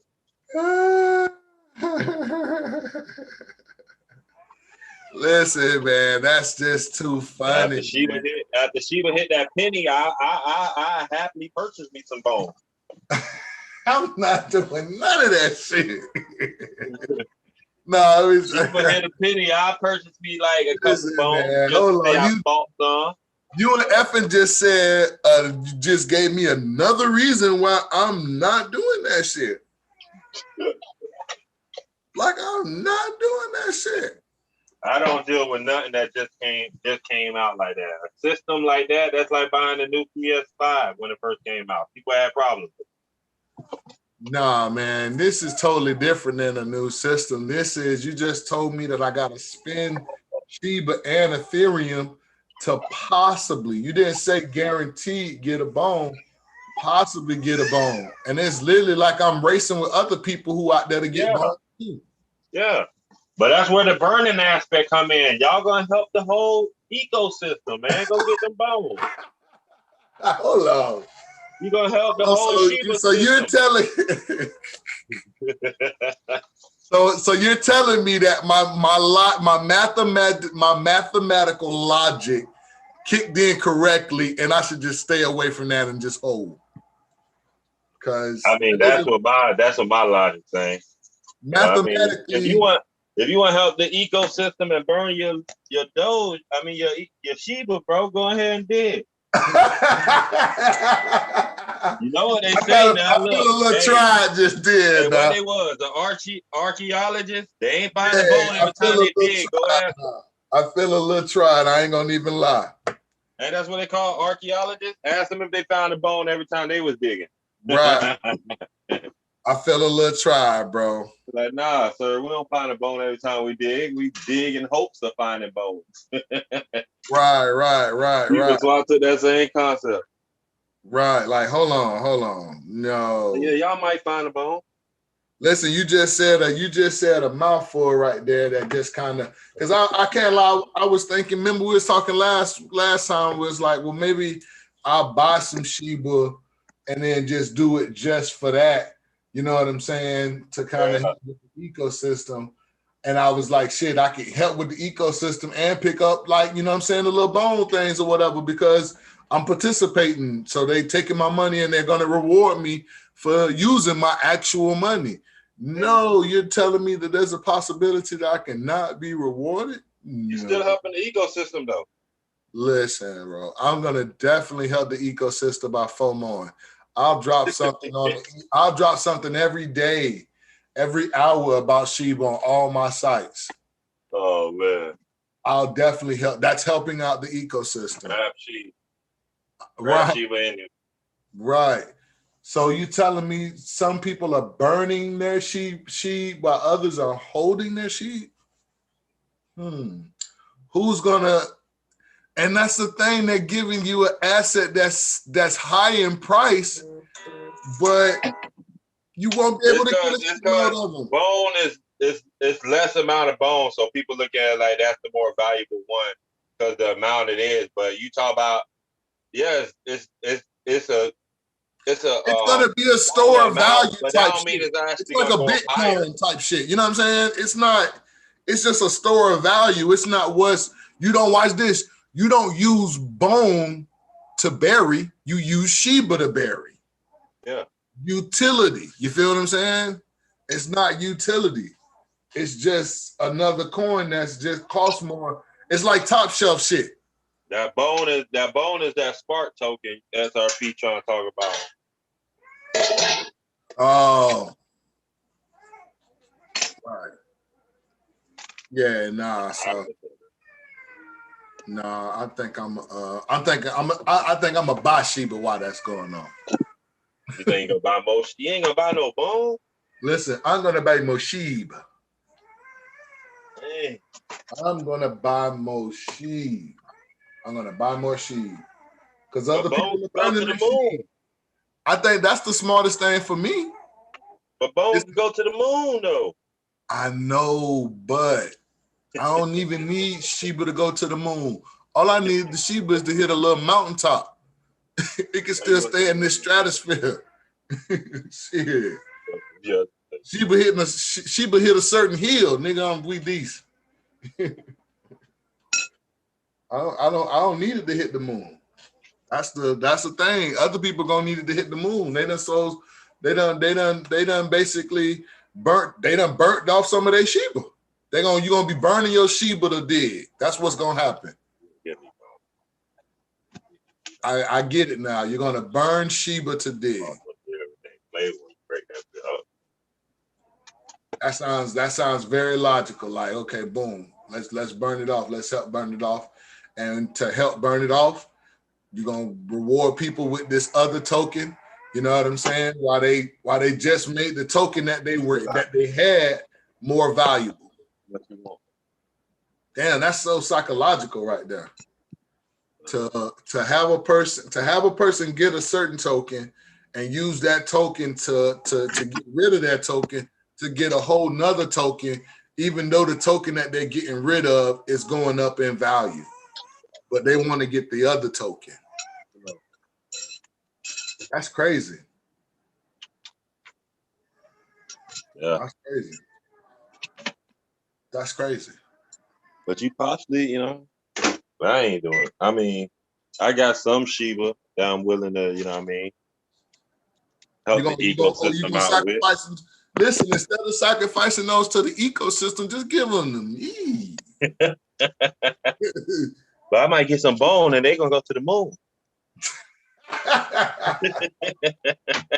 It's a limited amount. Come on, man. It's a limited amount, man. You'll be able to exchange your bone on Shiba Swap. Yeah. I think the fact of us just having Shiba Swap is the ultimate win. I don't think bone is the win. I think Shiba Swap itself is the win, because when Shiba Swap start being utilized like Uniswap and PancakeSwap trading all coins, then it's gonna be big. When you can go there and get these smart contracts, then it's gonna be big. You know what I mean? Right. So as far as the bone is cool, all right, they keep that. I think that really what that is. To me, I think that's I feel like that's a whole situation to make people who don't know no better. Who don't know, basically, who don't know no better, really, and help make the coin better. You know what I'm saying? To not only help make the coin better to get the bury, because they're gonna still be burying after these 2 weeks, I'm assuming too. You know what I'm saying? Even though the percentages are probably gonna be low, they're probably gonna still be burying. You know what I'm saying? Ain't the smartest guy in the world, but I think it take a good little minute to get to the moon anyway. So it's like, okay, so it's gonna still be people that's burying, making the price of Shiba go up, and that don't even count other DeFi swaps going on there. You know what I'm saying? Because it looked like they're gonna be backed up by Ethereum. Oh, because they own Ethereum. You know what I'm saying?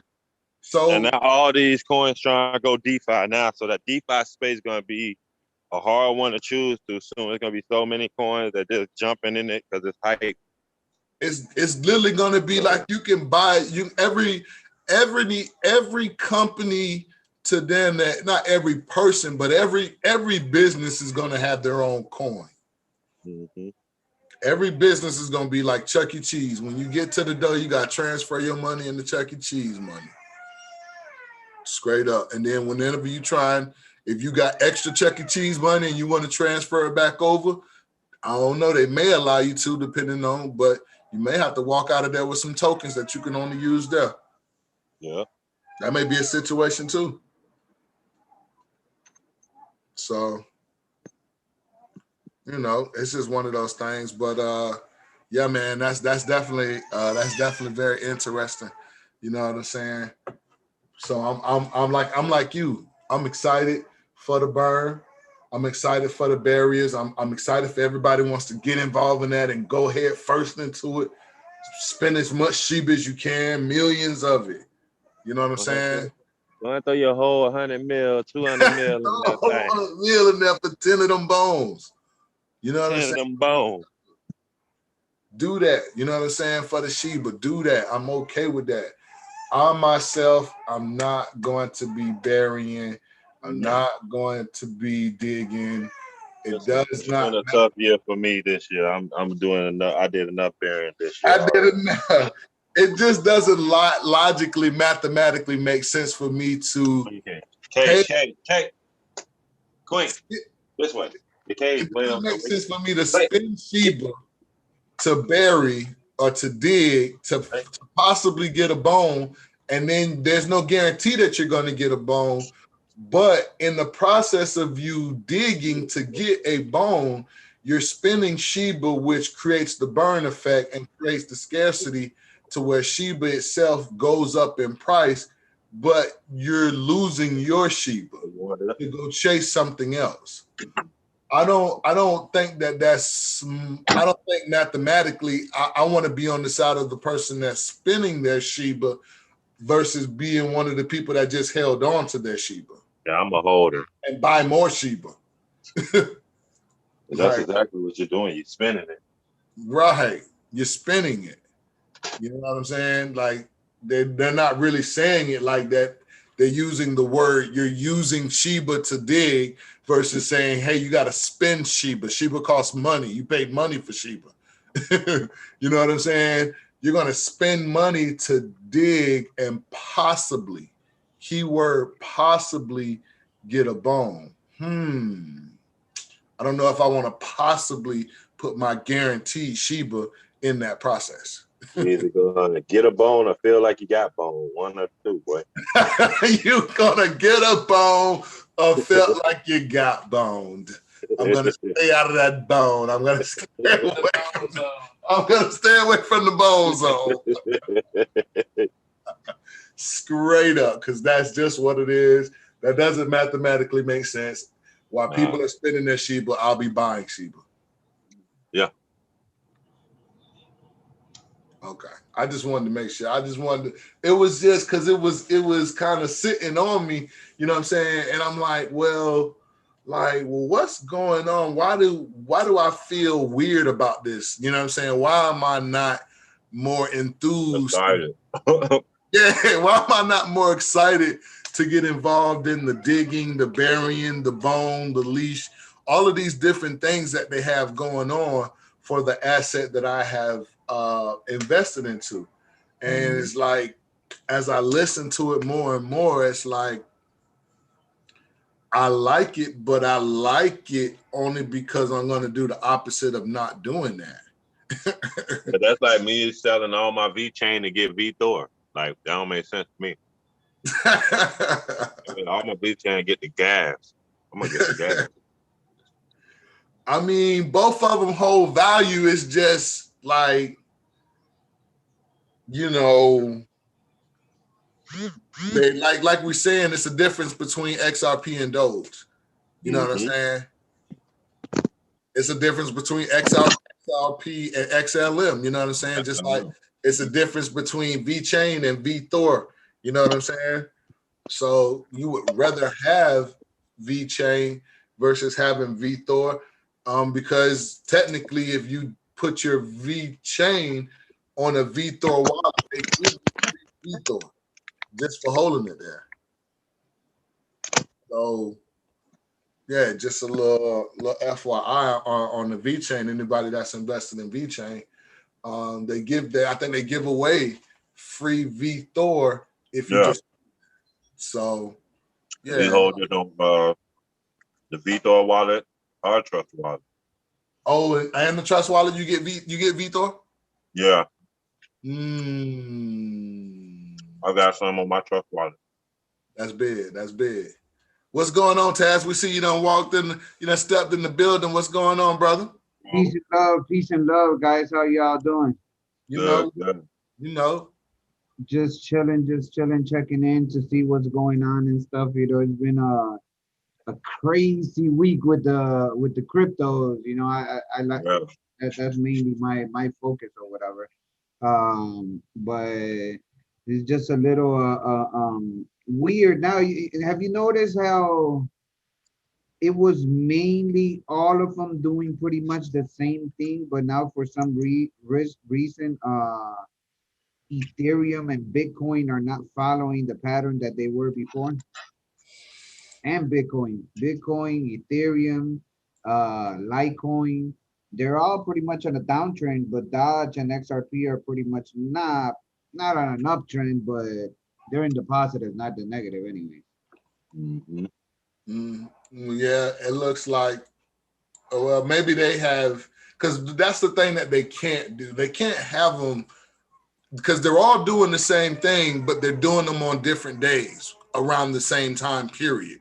So what they can't also have is all of them doing the same thing when it's time to go back up, and it be on the same day also, versus it will be around the same time period. Because it doesn't matter which one I go to. If I remove this, you know, you're going to see this right here, a peak, and you're going to just see a work down all the way pretty much to take away about 90 to 80% of what went that took place from here or probably here all the way up to here. You know what I'm saying? So it's just what it is, to where if you go from this to Litecoin, same thing. Right here, took away pretty much all of this. You know what I'm saying? They're not identical patterns, but the overall is identical. You know, This V chain right here. Did that, came up, came back down. So all of them made this look almost like a little chair. You know what I'm saying? Yeah. Like straight up. You know, it doesn't matter which one you go to. All of them are doing the same thing. They're just doing it and the algorithm itself is trying to make it look like all of them have their own individual pattern of candles, which they do. But when you just start looking at them on the day chart or overall chart, all of them are pretty much showing the same thing. You know what I'm saying? They all went up and they all came back down. And this is why we encourage the people to, like, you know, spend those 10, 15 minutes on your tradingview.com and just, you know, go to your monthly, go to your, you know, and just see on a month-to-month basis, coin still on the uptrend. See if it's on the uptrend on a weekly basis, so you can get a little bit more. You know what I'm saying? See what it is. I like to keep mine majority on a day, or 4 hour, or 3 hour, or 2 hour. I like to keep it within there, just to kind of watch it and really see what it's doing. And if I'm trading, I'll go down to 30, 15, 5, and 3. You know, but definitely be watching it. And then when you do that, you'll see what's going on. And the really, really big thing to notice, to see what's going on, and there's a dead giveaway of what's about to happen, Brother Taz, is check out this angle right here. And then check out this angle right. You know what I'm saying? Those are two totally different trajectories, right? Right. This is a good one to where, as you can see, it didn't need to retrace down and come all the way back down to here. It didn't come all the way back down here because there was no need, because the angle of it gave buyers and sellers the opportunity to work its way up. You know what I'm saying? When you have this right here, you don't give any sellers the opportunity to buy or to sell in between these price ranges over here, basically.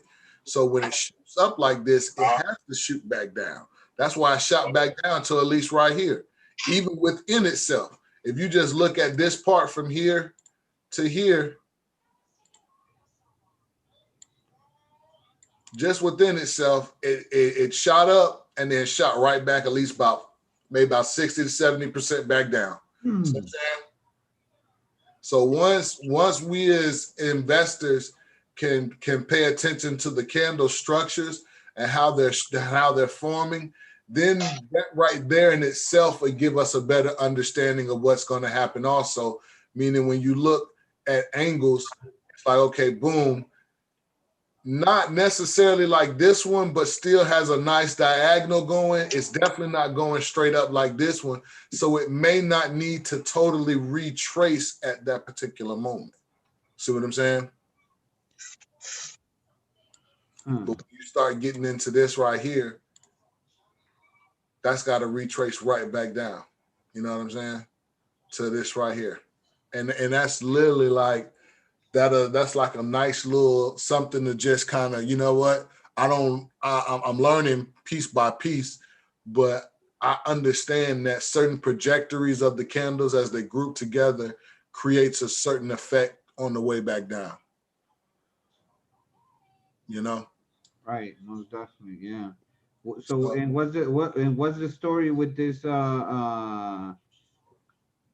I don't have none of that.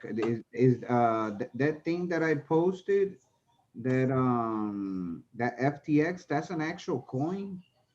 FTX could be. I know Cousin was saying that that's the name of the stadium down there, or the arena for the basketball team. Right, because they're saying that they're the first ones I guess it's an exchange. FTX is a cryptocurrency exchange or something of that nature. And they're It says that they're a token. huh? It says that they're a token. Let me check them out. Let me see. I don't know if it's a token or if it's an exchange or Oh, it is. They definitely are a token. Oh, they rank number 34. Okay. It's not bad. $25. See.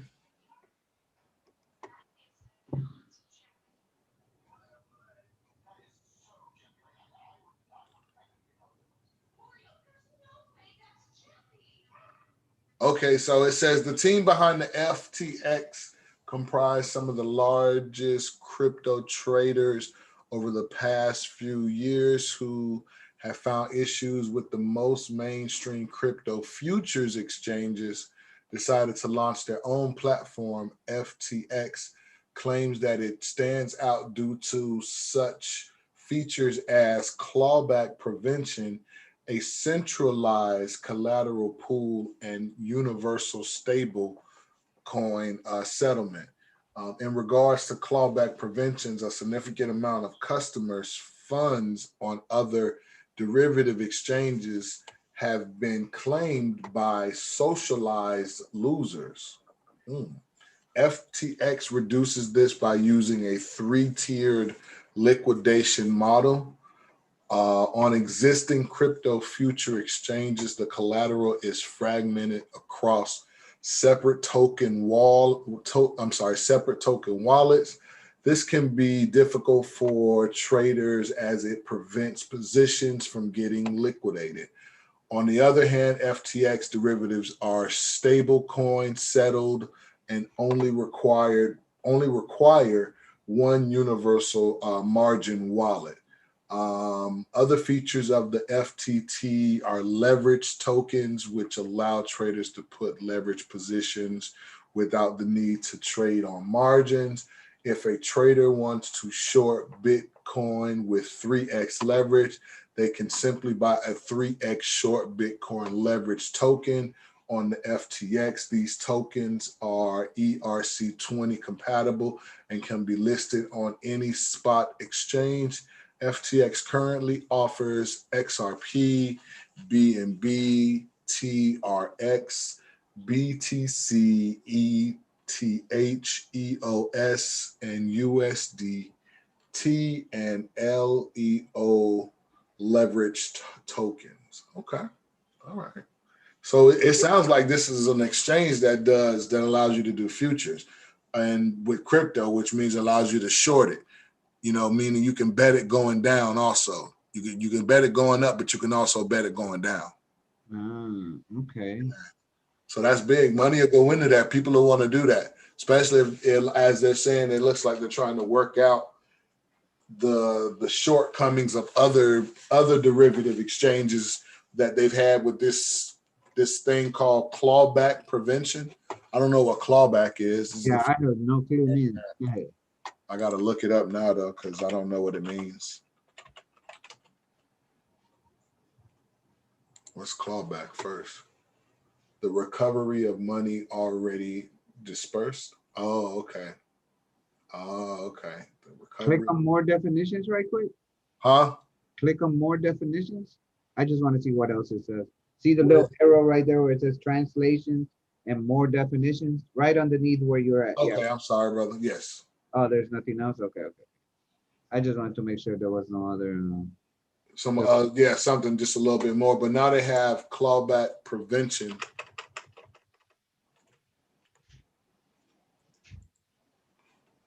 A clawback is a contractual provision whereby money already paid to an employee must be returned to an employer or benefactor, sometimes with a penalty.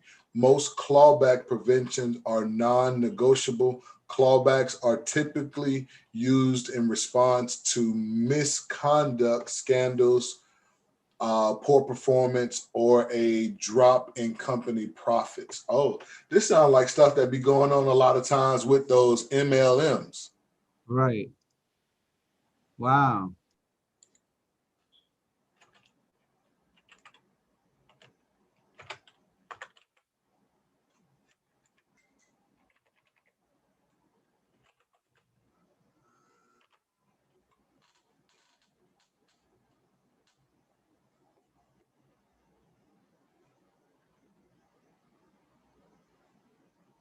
Yeah.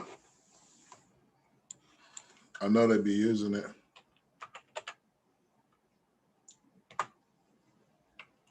So yeah, that's definitely, I